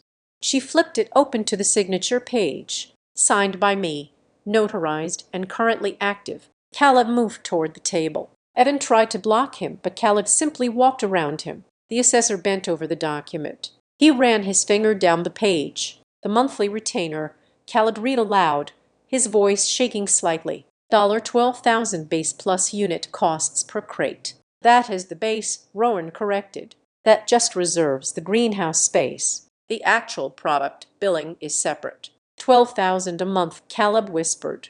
"That is $144,000 a year, just for the reservation fee. And that is just one client," I added calmly. "I have 3 others on similar terms." Evan's face had gone the color of old ash. He looked at the document, then at the junk around him. He began to do the math in his head. If I was pulling in $500,000 a year in revenue minimum, then the debt he claimed I owed was laughable. More importantly, if the farm was generating that kind of cash flow, The business valuation was not $50,000. It was likely in the millions. This is impossible, Evan stammered. You drive a 10-year-old truck. You dress like a laborer. It is called reinvestment, Evan, I said. I put the money into the business. Unlike you, I do not wear my net worth on my wrist. My mother spoke for the first time since we entered the shed. Her voice was small, trembling. Daisy, you are rich. I looked at her. She did not look proud. She looked terrified. I am successful, mother. I said, there is a difference. I built something real, something you and Evan were ready to bulldoze because you were too arrogant to ask a single question about what I actually do. But the debt, Diane whispered, the family debt. If the farm is worth this much, if the farm is worth this much, Khaled interrupted, straightening up. Then a foreclosure for a disputed five-figure debt is grossly inappropriate. A judge would never grant a seizure order on an asset with this much equity. He would order a lien at best. Khaled turned to Evan and his expression was no longer mild. It was furious. You told me this was a distressed asset. Khaled said, you told me it was a salvage operation. You filed a motion claiming the property was abandoned and failing to expedite the auction process. It looks abandoned, Evan yelled, gesturing wildly at the walls. It is a shed. It is a concealed high-value enterprise. Khaled snapped. And by misrepresenting the nature of the asset in your filing, you have wasted county resources and potentially committed perjury on the affidavit of condition. Khaled pulled his phone from his pocket. I am calling the district supervisor. I cannot complete this assessment alone. I need a commercial forensic accountant and an industrial zoning specialist. This is way above my pay grade. Do not make that call, Evan hissed. We can settle this. We can. I am making the call, Khaled said, walking toward the exit to get a better signal. And I am putting a hold on the valuation report. This auction is not happening in 30 days. It is not happening at all until we untangle this mess. Rowan watched Khaled leave, then turned a cool smile on Evan. You really should have done your homework, she said. Just a few vegetables, you said. It is, Evan insisted, though he was sweating profusely now. It is just fancy grass for rich people. One contract, Rowan said, tapping the blue binder on the table. Just one of our quarterly orders from Daisy is worth more than the gross annual revenue of your entire law practice. Mr. Martin, I looked you up on the way here. Your firm handles slip and fall cases and minor estate disputes. Daisy is handling the food security for a $100 million hospitality empire. She leaned in closer to him. You are standing in a gold mine holding a shovel and complaining about the dirt. Evan looked at the binder. He looked at me for the first time. I saw a genuine fear in his eyes. He realized he was not just losing the farm. He was losing the narrative. He was losing his leverage. And he was beginning to realize that the sister he thought was a helpless failure was actually the most powerful person in the room. Mom, Evan said, turning to Diane. We need to go. We need to regroup. But Mom was not moving. She was staring at the reverse osmosis machine, at the lights, at the sheer scale of the operation she had been told was a failure. You lied to me, she said to Evan. Her voice was quiet, but in the acoustic clarity of the cold room, it was deafening. You said she was starving. You said she needed us to intervene before she lost everything. She was hiding it. Evan snapped. How was I supposed to know? You are a lawyer, I said. You were supposed to check. Rowan picked up the binder and handed it to me. I believe you will need this for the next part of the show. Daisy, I brought the rest of the historicals in the car. Thank you, I said. Evan grabbed his mother's arm. We are leaving now. Not yet, I said. We are not done. I am done with this charade, Evan spat. You think because you have one fancy client, you are safe. I still have the debt instrument. I still have your signature. You owe the family $700,000, Daisy. And I will drag this through court until you are bankrupt from legal fees. $700,000? Rowan asked, raising an eyebrow. Is that all? She looked at me. Daisy, if you need a bridge loan to make Ispest go away, Marrow and Slate has a vendor support program. We could advance you that against next year's harvest by close of business today. Evan froze. The blood left his face completely. His greatest weapon, financial pressure, had just been neutralized in 2 sentences. "I do not think that will be necessary, Rowan," I said, opening the binder to the section I had prepared the night before, "because I do not actually owe the money, and I think Evan knows that." I looked at my brother. "Right, Evan." He did not answer. He was watching Caleb Mercer walk back into the room, phone in hand. "Supervisor is on the way," Caleb announced. "And he is bringing the county sheriff." Evan flinched. The sheriff, because Caleb said, staring at Evan with cold bureaucratic judgment. "When an officer of the court files a fraudulent description of property to accelerate a seizure, it is a crime, and I want a witness for what happens next." The air in the room shifted again. It was no longer a business dispute. It was a crime scene, and Evan was the one holding the smoking gun. Caleb Mercer retreated to the hood of his county sedan, spreading his paperwork out like a battlefield commander reviewing maps. He was on the phone, his voice a low rumble that I could not quite make out, but the stiffness of his posture told me he was not discussing the weather. He was discussing fraud. That left me alone with the wolves. Evan watched Caleb walk away, his eyes darting nervously between the assessor and the open door of the processing shed, where Rowan was calmly checking inventory tags on a pallet of microgreens. The realization that he had stepped into a bear trap was setting in, but Evan was a litigator. His instinct when cornered was not to surrender. It was to cut a deal. He turned to me, his face rearranging itself into a mask of fraternal concern. He reached out and took my elbow, trying to steer me away from the open door, away from Rowan's hearing range. I pulled my arm back sharply. "Do not touch me," I said. "Daisy, listen." Evan hissed, keeping his voice low. "We need to pivot. Things have gotten out of hand. I did not know about the scope of your operation." "Okay, I admit that. I was working with incomplete information. You were working with lies." I corrected. "Let us not get bogged down in semantics," he said, waving his hand dismissively. "The point is, the situation has changed. If Mercer files a report saying this is a multi-million-dollar commercial enterprise, the tax implications alone will bury you. You do not want that." "I do not want that." "I can afford the taxes," I said.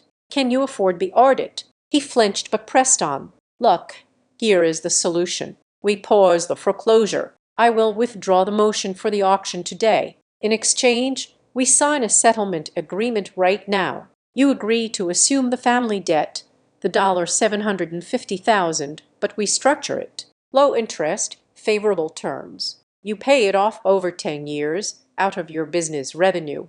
Everyone wins. The family gets saved. You keep your farm, and we avoid a messy legal battle." He reached into his jacket pocket and pulled out a folded document. It was a promissory note. He had brought it with him just in case. "Just sign this," he said, holding out a gold pen. "It is a standard acknowledgement of debt. It just formalizes what you already owe. We can notarize it later. Just sign it, and I will get Mercer to back off." I looked at the pen, then I looked at him. The audacity was breathtaking. He knew the original document was a forgery. He knew it would not hold up to scrutiny. So his plan B was to panic me into signing a real document, one that would legally bind me to his gambling debts and retroactively validate his lies. "You think I am stupid," I said. It was not a question. "I think you are pragmatic," Evan urged. "Daisy, be reasonable. The alternative is a war you cannot afford." "I do not owe the family $750,000, I said, my voice rising just enough to carry. "And I am not signing a confession to cover your tracks." "It is not a confession," Evan snapped. "It is a guarantee. You signed the original one 5 years ago." "No," I said, "I did not." I stepped closer to him. "I know about the cut and paste job. Evan, I know you lifted my signature from the Northbridge Employee Handbook scan. I know about the pixel degradation on the D. And I know Arthur Sterling, a forensic document examiner I hired yesterday, is going to testify that the signature is a digital fabrication."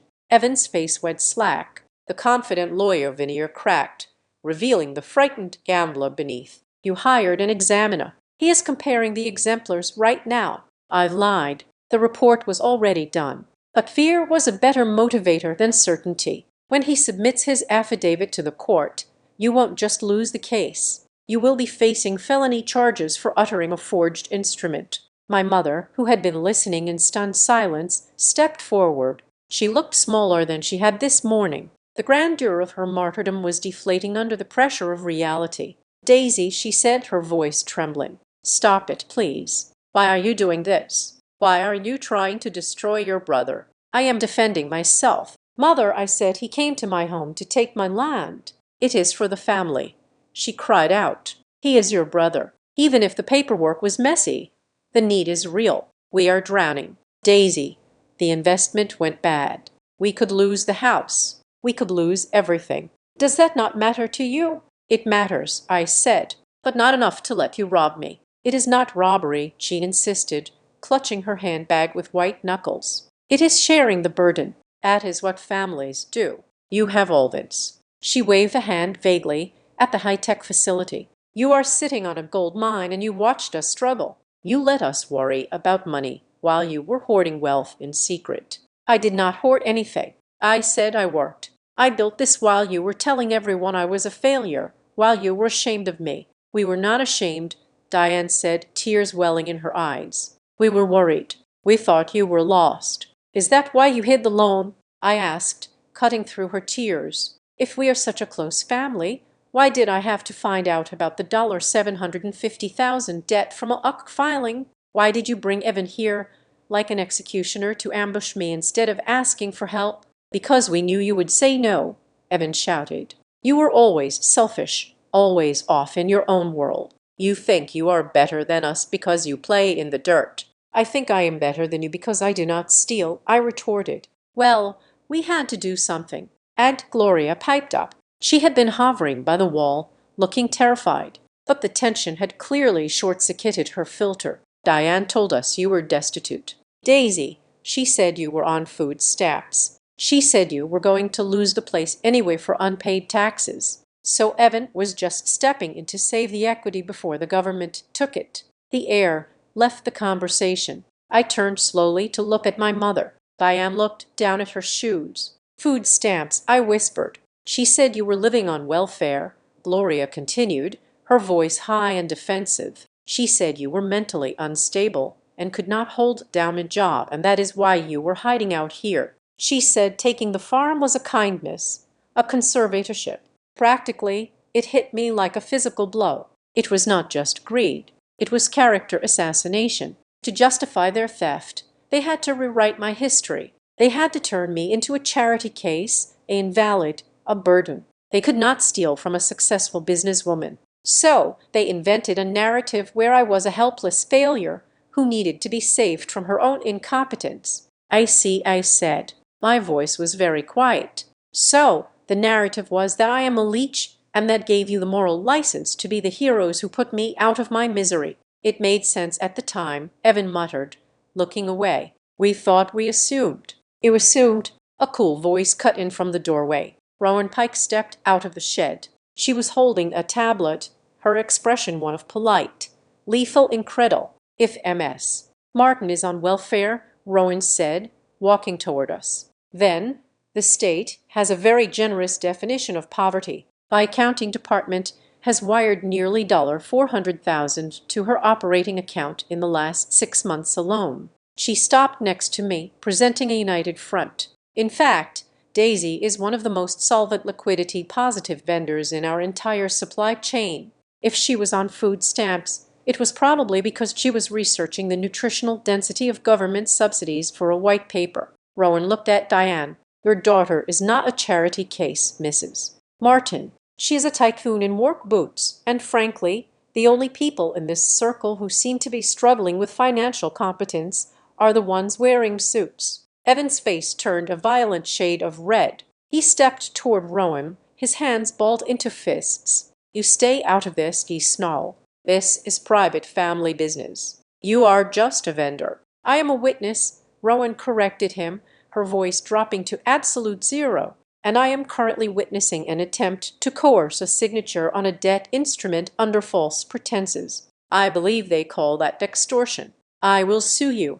Evans spat at me, ignoring Rowan. "I will freeze your accounts." I will file injunctions against your harvest. I will tie you up in litigation for 5 years. I will make sure every cent you make goes to legal fees. You think you can embarrass me? I will burn this place to the ground legally before I let you win. Go ahead, I said. File the injunctions. I reached into my back pocket and pulled out my phone. But before you do, you should know that I have already drafted a counter-complaint. I said for fraud, abuse of process, and malicious prosecution, and I am attaching the forensic report on the signature.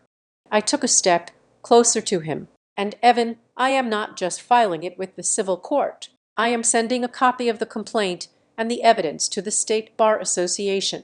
Evan froze. The threat of losing money was one thing. The threat of losing his license was another. You would not, he whispered. You tried to take my home. I said. You tried to steal my father's legacy. You lied about me to the world. Why would I protect your career? I am your brother, he pleaded, his voice cracking. You were my brother when you walked in the door, I said. Now you are just a defendant. Before he could respond, Caleb Mercer walked back into the circle. The assessor looked tired. He had the heavy, resigned expression of a man who had just had a very long conversation with a very angry supervisor. He did not look at Evan. He looked straight at me. MS. Martin, Caleb said formally, I have spoken with the county administrator. Based on the visual inspection and the documents provided by MS. Pike, I'm placing an immediate hold on the foreclosure proceedings. He turned his clipboard around so we could all see the form he had been filling out. I have not finished the full commercial appraisal, Khaled said, but based on the infrastructure, the water rights, and the verified revenue streams, my preliminary valuation of this property, including the business enterprise value, is in excess of $4,500,000. Diane gasped. Gloria put a hand over her mouth. 4.5 million, Caleb repeated. As such, the motion to foreclose based on a debt of $750,000 is legally insufficient. The equity cushion is too large. The court would never order a sale. At most, they would order a repayment plan. Caleb turned his eyes to Evan. They were not friendly. However, Caleb continued, that is assuming the debt is valid, which given the discrepancies in the filing and the conflicting statements I have heard today is a matter I am flagging for judicial review. Flagging, Evan squeaked. I am submitting a report to the court, Caleb said, stating that the plaintiff, that is you, Mr. Martin, misrepresented the condition of the asset in a sworn affidavit. You called this a failing farm with no significant value. That is a material falsehood. Khaled closed his clipboard. The sheriff is on his way to take a statement. I suggest you stay right here. Evan looked at the gate. He looked at his car. He looked at the ruin of his plan. We are leaving, Evan said, grabbing his mother's arm. Now, Mr. Martin, I asked you to wait, Khaled warned. I am not under arrest, Evan shouted, panic taking the wheel. This is a civil matter. Come on, Mom. He dragged Diane toward the car. She was stumbling, looking back at me with wide, tearful eyes. She looked like she wanted to say something, an apology, a plea, an excuse. But Evan shoved her into the back seat. Daisy, Gloria cried out, not knowing whether to follow them or stay. Daisy, tell him to stop. Goodbye, Gloria, I said. They scrambled into the silver sedan. Evan reversed so hard, he nearly hit the fence post. He spun the wheel. Gravel spraying everywhere and tore out of the driveway like the devil himself was chasing him.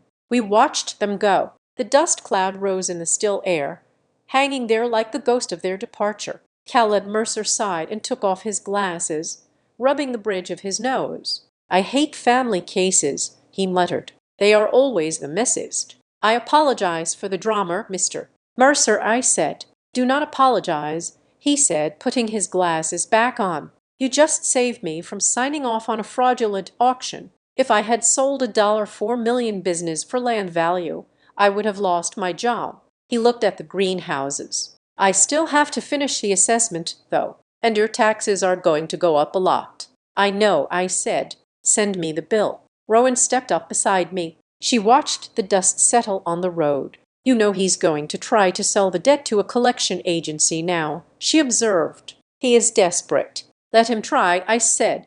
I have the forensic report. The debt is dead. 4.5 million, Rowan mused. I think Caleb lowelled you. He did not factor in the brand value of the Marrow and Slate Association. I will ask for a reassessment next year, I said. I looked at the spot where my mother had stood. The words she had said echoed in my mind. We thought you were lost. They had not thought I was lost. They had hoped I was lost because if I was lost, they could take what was found. But I was not lost. I was right here, rooted in the ground I had saved. So Rowan said, breaking the mood about that exclusivity clause with the Ritz-Carlton. Are we going to talk about it, or do I have to arm wrestle you for the shizo? I turned to her and smiled, a real smile this time. Come inside, I said.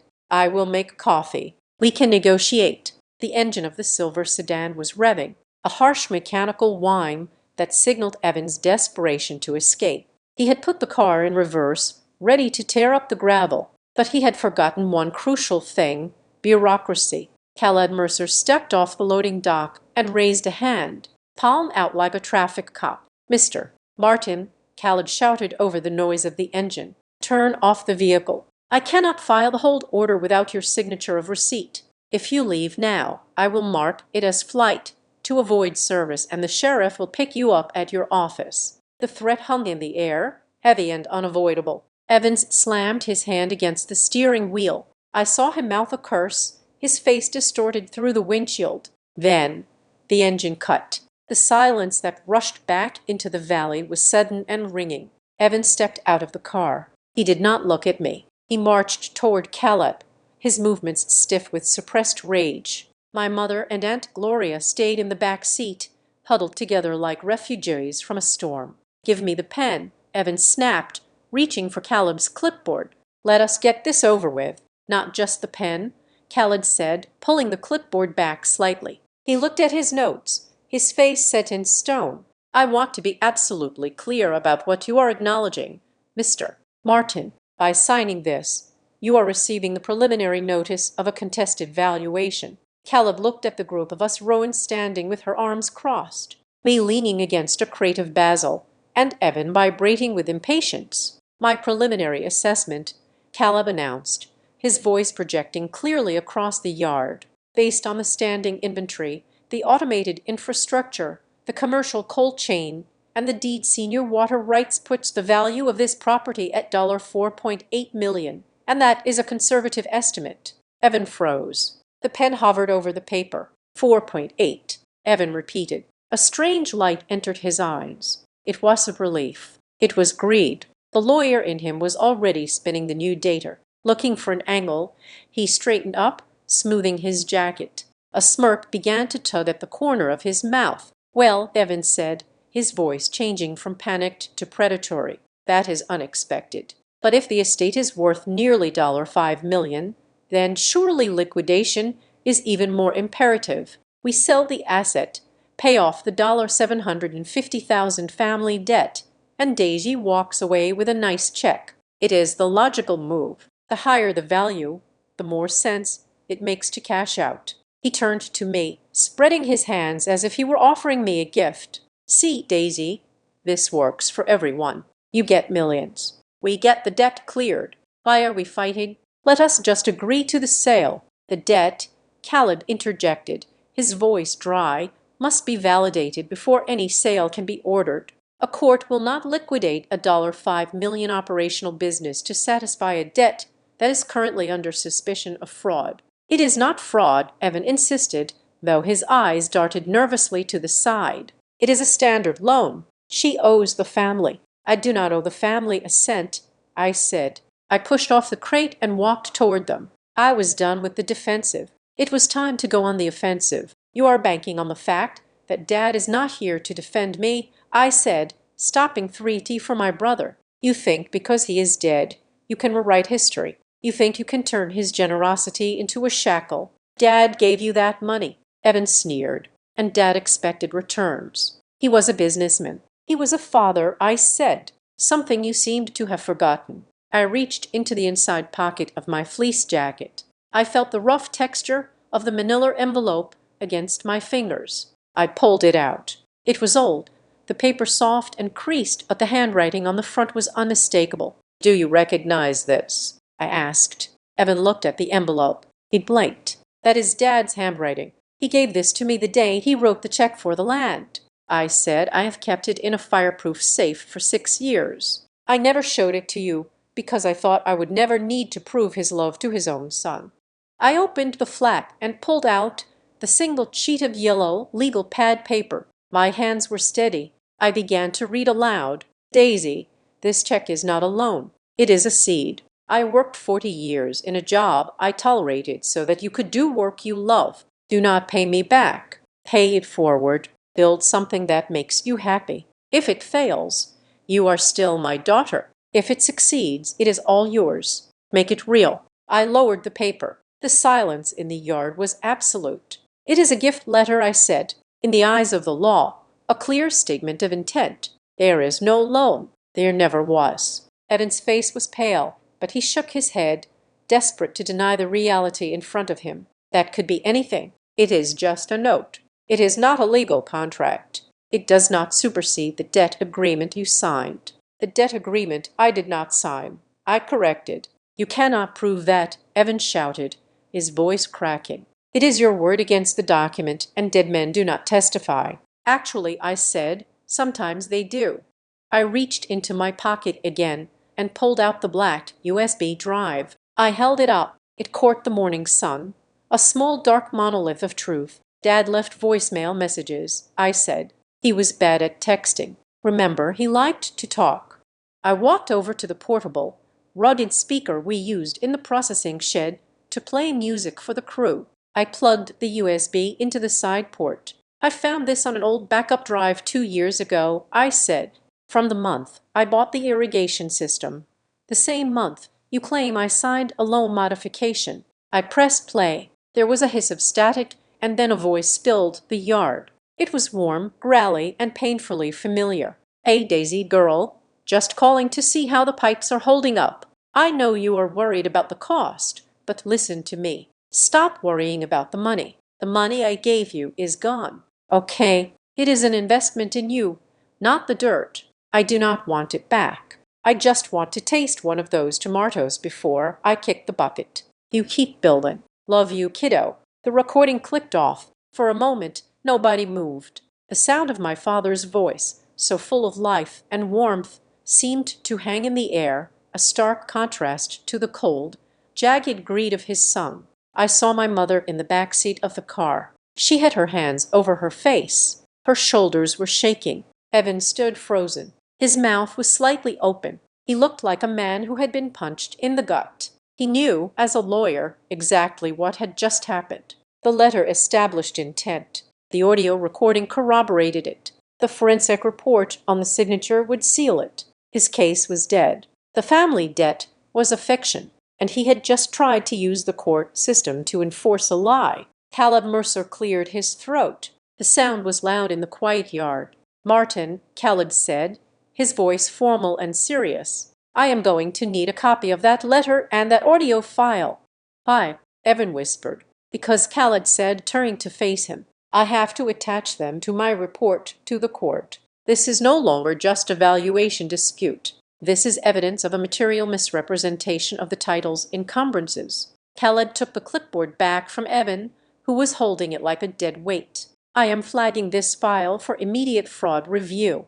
Khaled said, "Mr. Martin, I strongly suggest you retain your own counsel, because if you filed a foreclosure based on a debt you knew was fictitious, you are going to be facing sanctions from the Bar Association and possibly the district attorney." Evan took a step back. He looked at the house. He looked at the greenhouses. He looked at me. The arrogance was gone, replaced by the terrified realization that he had bet his entire life on this bluff, and he had lost. Rowan Pike stepped forward.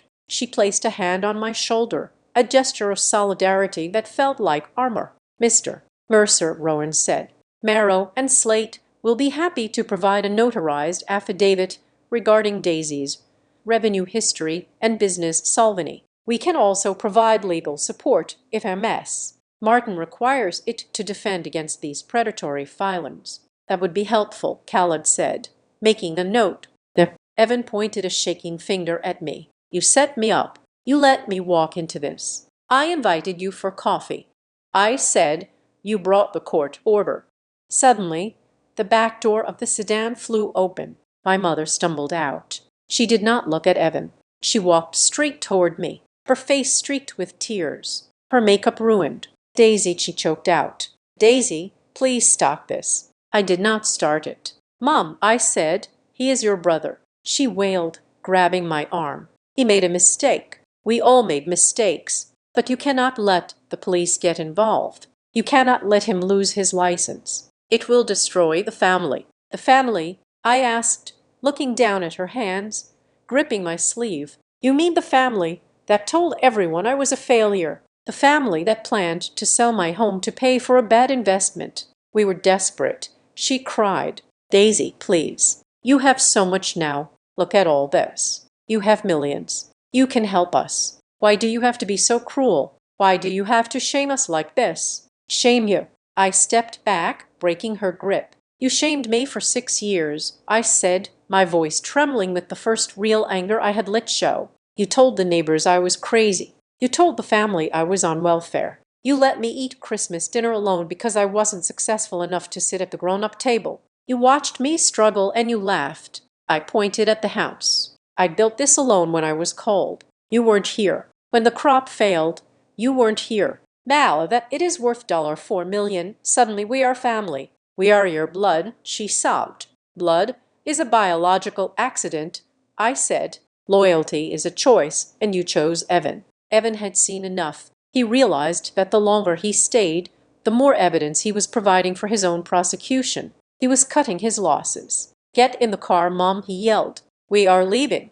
"Evan, talk to her," Diane pleaded. "It is over," Evan screamed. "Get in the car." He grabbed her arm and practically threw her into the back seat. He scrambled into the driver's seat, not bothering with the seat belt. He slammed the door and gunned the engine. The car lurched backward, tires spinning on the loose gravel. In his haste, he did not notice that his briefcase, which he had set on the roof of the car while signing Khaled's form, slid off. It hit the ground with a heavy thud, spilling open. Evan did not stop. He threw the car into drive and sped out of the gate, leaving a cloud of dust and his dignity behind. I walked over to the fallen briefcase. Papers were scattered across the driveway. Khaled and Rowan followed me. I knelt down and picked up a thick document that had slid out of a blue folder. It was not a legal brief. It was a contract. The title at the top read, "Letter of Intent, Exclusive Auction to Purchase."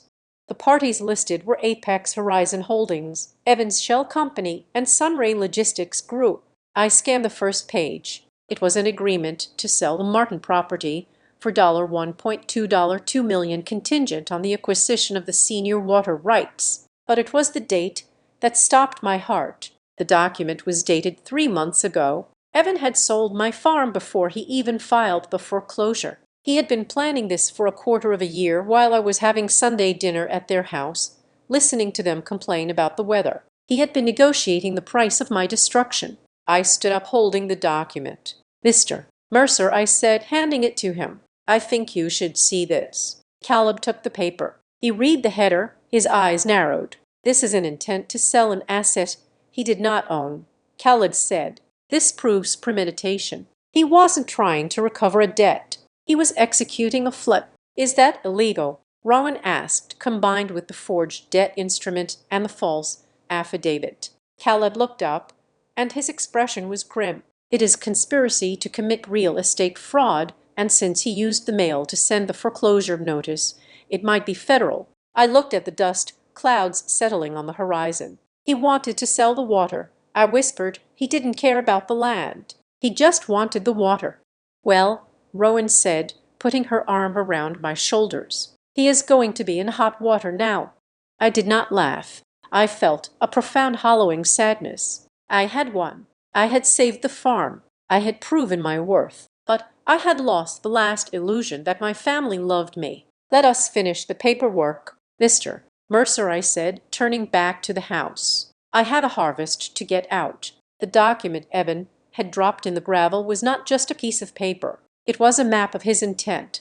I sat in my office, the blinds drawn against the afternoon sun, and ran the crumpled pages through my high-resolution scanner. I sent the file to Sarah, my attorney in Chicago, with a subject line that simply read, "The Smoking Gun."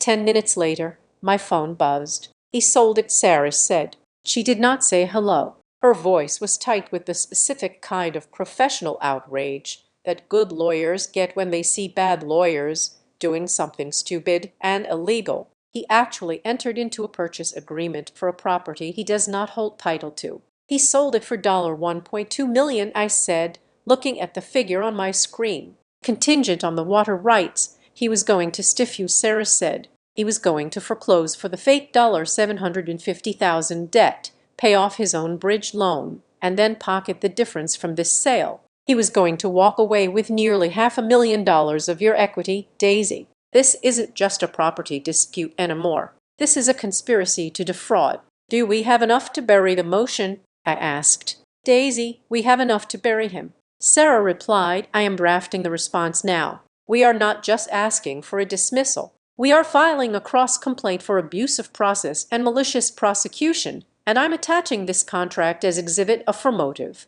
While Sarah worked on the legal architecture of my defense, the second pillar of my counterattack arrived via encrypted email. Arthur Sterling, the forensic document examiner, had completed his analysis. I opened the PDF. It was 12 pages of microscopic details, but the conclusion was summarized in a single devastating paragraph on page 1. Conclusion. The question signature on the familial debt guarantee exhibits static thresholding and pixel aliasing consistent with a low-resolution digital transfer. When overlaid with the known exemplar provided from the 2017 Northbridge Strategy Group records, the signatures are a 99.9% geometric match. In my professional opinion, the signature is not an original wet ink inscription, but a digital fabrication created via cut and paste manipulation.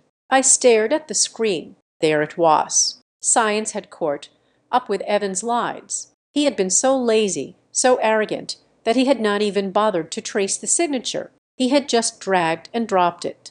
Assuming I would never have the resources or the spine to hire an expert, I forwarded the report to Sarah. File it, I told her. File everything. By Wednesday afternoon, the legal machinery had ground into motion. We filed our response with the county court. It was a heavy filing. We asked for an immediate dismissal of the foreclosure order. We asked for a permanent restraining order against Evan and my mother to prevent them from entering the property or contacting my clients. And most critically, we filed a motion for sanctions under the State Code of Civil Procedure, accusing Evan of submitting falsified evidence to the court. But the final blow came from an unexpected ally. Caleb Mercer submitted his report. Usually county assessments take weeks, but Caleb was angry. He had been used as a pawn, and for a man who lived by the rigid code of bureaucratic procedure, that was unforgivable. He fast-tracked the filing. A copy appeared in my secure portal an hour after the courthouse closed. Property status: high-value commercial enterprise. Estimated valuation: $4,800,000. Notes: the plaintiff's description of the property as a failing non-operational farm is factually incorrect and appears to be a deliberate misrepresentation intended to undervalue the asset for accelerated seizure. The assessor's office recommends a judicial review of the plaintiff's filing for potential abuse of procedural guidelines. The chessboard was set. I had the king, the queen, and the rooks. Evan was playing with a single pawn, and he had just realized it. But a wounded animal is dangerous, and my family knew how to fight dirty. On Thursday morning, the whisper campaign began. It started with a text from my cousin Mark, a man I had not spoken to in 3 years. Heard you are trying to get Evan disbarred. Pretty ungrateful considering how much your parents helped you get started. Family solves things at home, Daisy, not in court. Then came a voicemail from Aunt Gloria. Her voice was shrill, oscillating between pity and accusation. Daisy, your mother is sick with worry. She says you have become greedy. She says you are sitting on millions of dollars and refusing to help the family out of a jam. How can you be so cold? After everything they did for you. Evan was spinning the narrative. He knew he could not win on the facts, so he was trying to win on sentiment. He was painting me as the villain, the secret millionaire who hoarded wealth while her family suffered, the vindictive sister who was destroying her brother's career over a misunderstanding. He was trying to use the shame of the small town against me. He wanted me to feel the pressure of the community, to buckle under the weight of being the bad daughter. But he had miscalculated one thing. People in our town liked gossip, but they liked money more. By noon, the tone of the messages shifted. The rumor of the $4 million valuation had leaked. A second text from Cousin Mar. Wait, is it true about the solar lease? Did Evan really try to sell the place out from under you for $1 million? The cracks were forming. Evan's story that I was a charity case could not survive the revelation that I was actually the richest member of the family. The sympathy was evaporating, replaced by a suspicious curiosity. They did not care if I was ungrateful. They wanted to know how I had made the money. Then at 4:00 in the afternoon, the silver sedan returned. I saw it on the security monitors. It stopped at the gate. This time, Evan was not driving. It was just my mother. She parked outside the gate, respecting the boundary I had set, and stood by the intercom. She looked small in the gray afternoon light. She was not wearing her usual armor of designer clothes. She was wearing a simple coat, and her hair was pulled back loosely. I buzzed the gate open. She walked up the long driveway. I met her on the porch. I did not invite her inside. The house was no longer a neutral ground. It was my fortress, and I would not let the enemy within the walls. Evan is not here, she said softly, stopping at the bottom of the steps. He is at his office. He is panicking. Daisy, he says you are going to ruin him. He ruined himself. Mom, I said, I am just the one turning on the lights. She looked up at me and her eyes were red-rimmed. He is your brother. He made a mistake. He got over his head with this investment, and he thought he could fix it quickly. He did not mean to hurt you. He forged my signature. I said. He tried to evict me from my home. He sold my land to a developer behind my back. Which part of that was not meant to hurt me? Diane sighed, a long, shuddering breath. She reached into her purse. For a second I tensed, but she only pulled out a single sheet of paper. I can fix this, she said. I told him I would talk to you. I told him that beneath all this hardness, you are still my daughter. She held the paper out. If you sign this, Evan will drop the lawsuit. He will withdraw the foreclosure today. It is a settlement. It says that we agree there was a misunderstanding about the debt, and in exchange for dropping the case, you agree to help the family with a small monthly stipend just to cover the interest on the bridge loan until we can sell the coastal property. I looked at the paper. It was simple, deceptively simple mutual release and settlement agreement. It looked like a peace offering, but as I read the text, I saw the trap. Clause 4. The parties acknowledged the existence of prior financial obligations. If I signed this, I was acknowledging that there were obligations. I would be validating the lie that I owed them something. I would be retroactively making the fake debt real. And by agreeing to a stipend, I would be establishing a pattern of payment that they could later use to sue me for more. It was not a truce. It was a way to launder the forgery into a legitimate contract. He wrote this for you, didn't he? I asked. He just wants peace. Mom said, just sign it, Daisy. Put this behind us. If you sign this, we go away. You keep your farm. We keep our dignity. No one goes to jail. No one gets disbarred. Please. She looked at me with that gaze I had known my whole life. The look that said, be a good girl. Take the hit. Save the family. It was the look that had kept me silent for 6 years. It was the look that had made me hide my success because I knew it would threaten them. You know, I said, my voice steady. For years I wondered why you were so hard on me, why you looked at my dirt-stained hands with such disgust. I thought it was because you wanted better for me. I did, she whispered. No, I said, you wanted better for you. You wanted a daughter you could brag about at the country club. And when I didn't fit that mold, you threw me away. I took the paper from her hand. And now that I have built something valuable, you do not want me. You want the value. You do not want a relationship, Mom. You want a transaction. I tore the paper in half. Then I tore it again. Go home, Mom. I said, tell Evan that if he wants a signature, he can get it on the deposition transcript. Daisy, she gasped, her face crumbling. If you do this, if you go to court tomorrow, there is no coming back. You will break this family apart forever. The family broke apart the day you decided my home was just an asset to be liquidated. I said, I am just sweeping up the pieces. She stared at me for a long moment, waiting for me to crack, waiting for the guilt to work its magic, but the guilt was gone. It had burned up in the fire of their betrayal. She turned and walked back down the driveway. She walked slowly like an old woman. I watched her go and I felt nothing but cool, clear relief. I went back inside. My phone pinged. It was an email from Rowan. Subject: contract confirmation, witness availability. Davy. Attached is a formal affidavit confirming our commercial relationship, the revenue history, and the exclusivity of your supply chain. I have also included a letter of intent to renew for another 5 years at a 15% rate increase. My legal team has reviewed your filing. They say it is solid.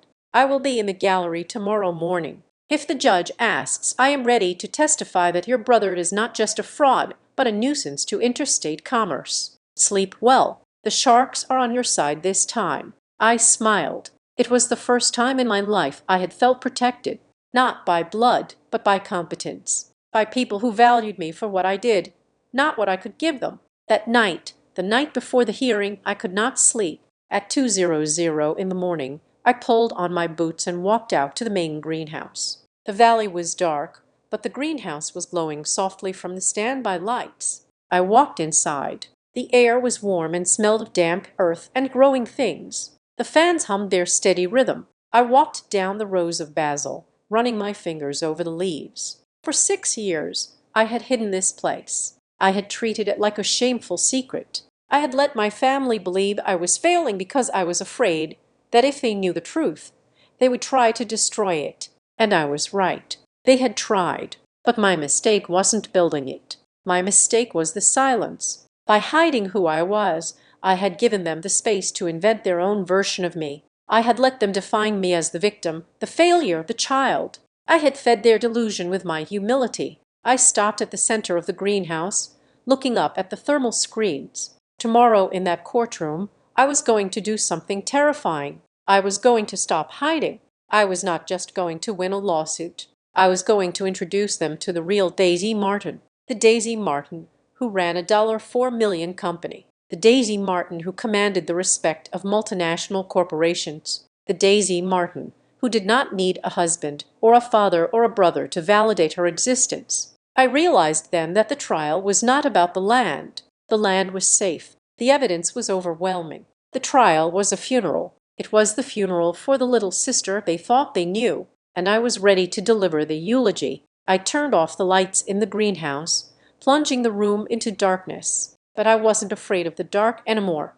I knew exactly where I was going. The courtroom smelled of floor wax, stale coffee, and the specific acrid scent of anxiety. It was 10:00 in the morning on a Tuesday, and Judge Eleanor Vance sat behind the high bench like a statue carved from granite. She was a woman known for her impatience with frivolity, and as she leafed through the thick stack of motions on her desk, I saw a flicker of irritation cross her face. Evan stood at the plaintiff's table. He looked immaculate. He had clearly spent the weekend refining his appearance to project the image of the aggrieved, responsible executive. He wore a navy suit, a subdued tie, and an expression of reluctant duty. My mother sat in the gallery behind him, a handkerchief clutched in her hand, ready to play the role of the grieving widow forced to discipline a wayward child.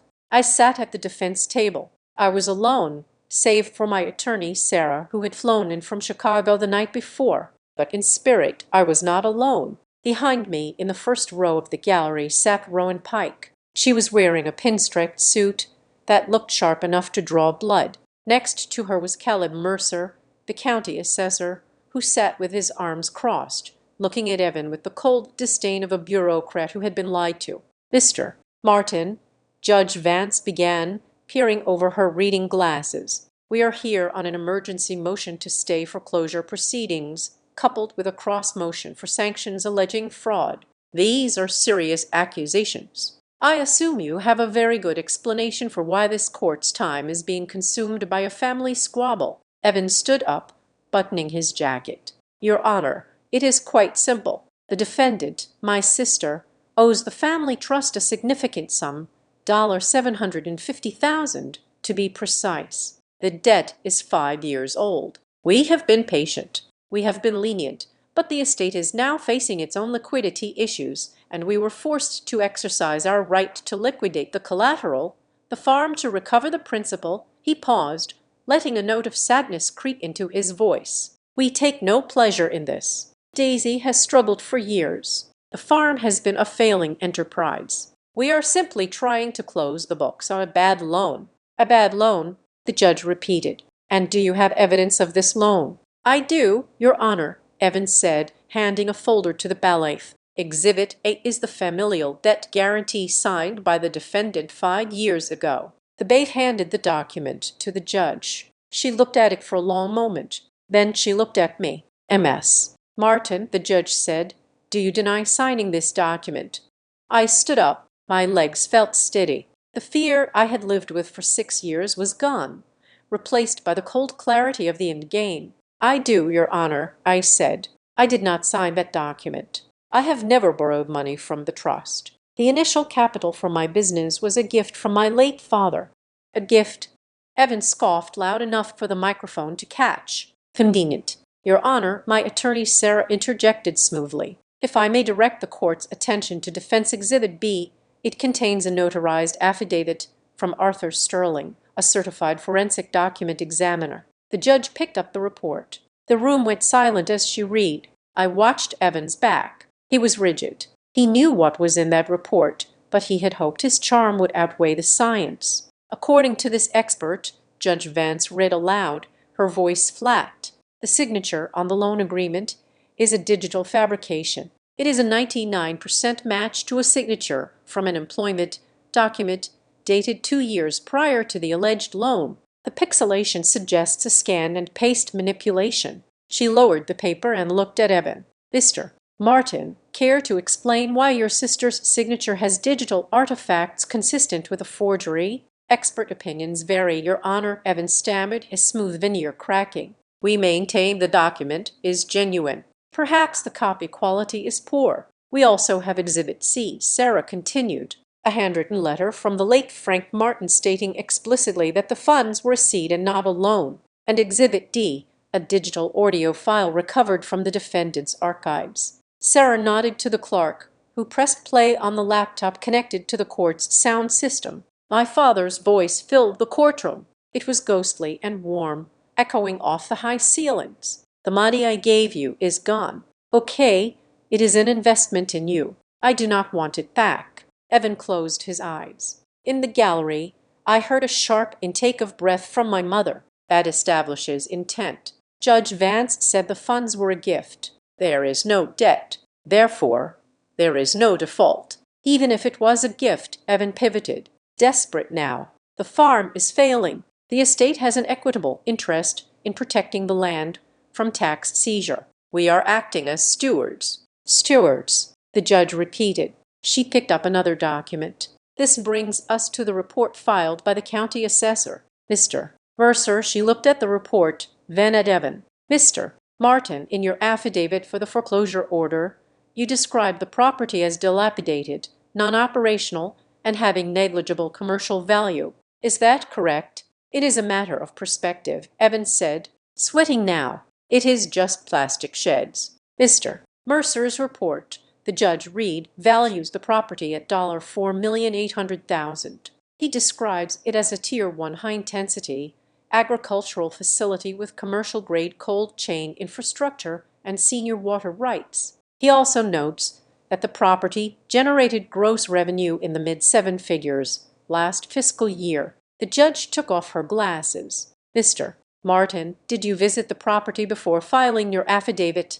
Yes, but and did you miss the $4 million factory sitting on the land? She asked. Or did you lie to this court to expedite a seizure? I didn't know, Evan cried out. She hid it. She hid the value. She hid it. A voice from the gallery cut in. Rowan Pike stood up. She did not wait for permission. She simply commanded the room. Your Honor, Rowan said. My name is Rowan Pike. I am the Director of Procurement from Marrow and Slate Hospitality. We are the defendant's primary client. M. Pike, the judge said, not reprimanding her. Do you have standing here? I have a contract, Rowan said, holding up the blue binder. We have been doing business with MS Martin for 4 years. We signed with her precisely because she is the most transparent, reliable, and solvent operator in the region. The idea that this is a failing farm is not just a lie. It is a joke. Rowan looked at Evan with a withering glare. If Mr. Martin had bothered to ask a single question instead of assuming his sister was incompetent, he would know that Evan was sinking. He looked at the judge, then at me. He looked like a man drowning who realizes the lifeguard is holding an amble. Your Honor, Sarah said, delivering the final blow. We have one last exhibit. Exhibit E, a document found in the plaintiff's possession 3 days ago. She handed the letter of intent to the judge, the one Evan had dropped in the driveway. The contract to sell my farm to the logistics company. Judge Vance read it. Her face hardened into a mask of pure judicial fury. This is a sales contract, the judge said, her voice dangerously quiet. Dated 3 months ago between Apex Horizon Holdings, your shell company, Mr. Martin, and a third-party developer. She looked up. You attempted to sell property you did not own. You fabricated a debt to create a pretext for foreclosure. You lied on a sworn affidavit about the property's condition, and you intended to pocket the difference between the foreclosure amount and the sale price. It was a contingency, Evans squeaked, just exploring options. It was fraud, Judge Vance said. She slammed the file shut. The sound echoed like a gunshot. The plaintiff's motion for foreclosure is denied with prejudice, she ruled. The cross motion for dismissal is granted. Furthermore, I am granting the defense's request for a permanent restraining order. Mr. Martin, you are barred from coming within 500 yards of the defendant or her property. She wasn't done. Given the egregious nature of the evidence, the forged signature, the false affidavit, and the predatory intent, I am referring this entire file to the District Attorney's Office for investigation into real estate fraud, and I am sending a formal complaint to the State Bar Association regarding your fitness to practice law. Evan grabbed the edge of the table to steady himself. His career was over. His reputation was incinerated. But the family, my mother wailed from the gallery. She stood up, tears streaming down her face. Your Honor, please. He is my son. He was just trying to help. We are a family. You cannot ruin him like this. Judge Vance looked at my mother. There was no pity in her eyes, only fatigue. Madam, the judge said, this is a court of law. We adjudicate facts, not feelings. And we certainly do not adjudicate based on who sits at your dinner table. Your son attempted to use this court as a weapon against his own sister. If that is how your family operates, then I suggest you seek counseling, not legal remedy. She banged the gavel. Case dismissed. Court is adjourned. The bailiff moved toward Evan. Mr. Martin, you will need to sign these acknowledgement forms before you leave. Evan signed with a shaking hand. He did not look at me. He gathered his papers, shoving them messily into his briefcase, and hurried toward the exit. He looked small. He looked like a child who had been caught stealing from the cookie jar, only to realize the jar was filled with scorpions. My mother remained standing in the aisle. As I gathered my things, I turned to look at her. For the first time in my life, she was not looking at me with judgment or disappointment. She was looking at me with shock. She was looking at the woman in the work boots who had just commanded a team of high-powered lawyers and executives. She was looking at the daughter who had built a multi-million-dollar empire right under her nose. She took a step toward me. Daisy, I did not step back. I just stood there. You have millions, she whispered as if that was the only part she had understood. You built all that. I did, I said. And you never told us, she said, a note of accusation creeping back in. You let us think. I let you think what you wanted to think, I said, because it was easier for you to believe I was a failure than to accept that I did not need you. I am your mother, she said, her voice cracking. Then be a mother, I said. Go help Evan. He is going to need a good criminal defense attorney, and I suspect he's going to need a loan. I turned my back on her. Goodbye, Diane. I walked out of the courtroom. I walked past Evan, who was arguing with the bailiff in the hallway. I walked past Aunt Gloria, who was hiding in the bathroom. I walked out into the bright, clear sunshine where Rowan and Caleb were waiting. Rowan held up a hand for a high five. I slapped it hard. "Drinks?" she asked. "Coffee," I said, "and a pen. We have a contract to renew." 3 hours later, I was back at the farm. The sun was setting, casting long golden shadows across the valley. The greenhouses were glowing, the vents opening to catch the evening breeze. I sat at my kitchen table, the same table where Evan had slapped down the foreclosure notice just a few days ago. The wood still held the memory of that violence, but I was scrubbing it clean with new memories. Rowan sat across from me. The shark suit was gone, replaced by jeans she kept in her trunk for site visits. Between us lay the new contract. 5 years, Rowan said, tapping the paper. Exclusive rights to the shizo and the micro-wasabi. First right of refusal on any new experimental crops and a 20% price adjustment to reflect the market reality. 20%?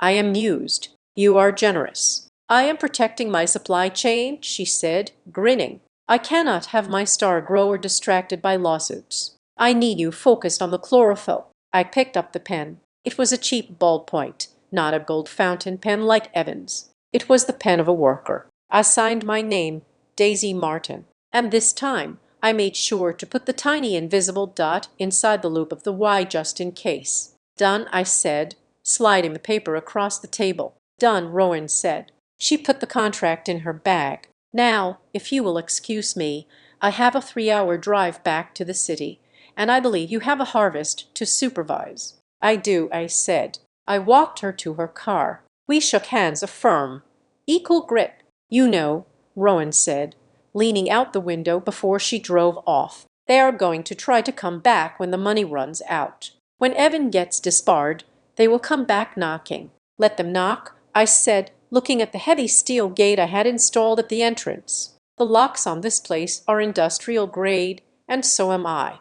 She laughed and drove away, her tail lights fading into the dusk. I stood on the porch for a moment, listening to the silence. It was not the silence of loneliness anymore. It was the silence of peace. I went inside. I locked the front door. I slid the deadbolt home with a heavy, satisfying thunk. I was not locking myself in. I was locking them out. I walked to the fridge. The foreclosure notice I had pinned there was gone in its place. I pinned the first page of the new Marrow and Slate contract. I made a cup of tea, sat down by the window, and watched the lights of my greenhouses hum with life in the darkness. My father was right. I had made it real and the world had answered. Thank you so much for listening to my story. It was a long road from that first foreclosure notice to the final gavel, but justice tastes sweeter than any vegetable I have ever grown. I would love to know where you are tuning in from today.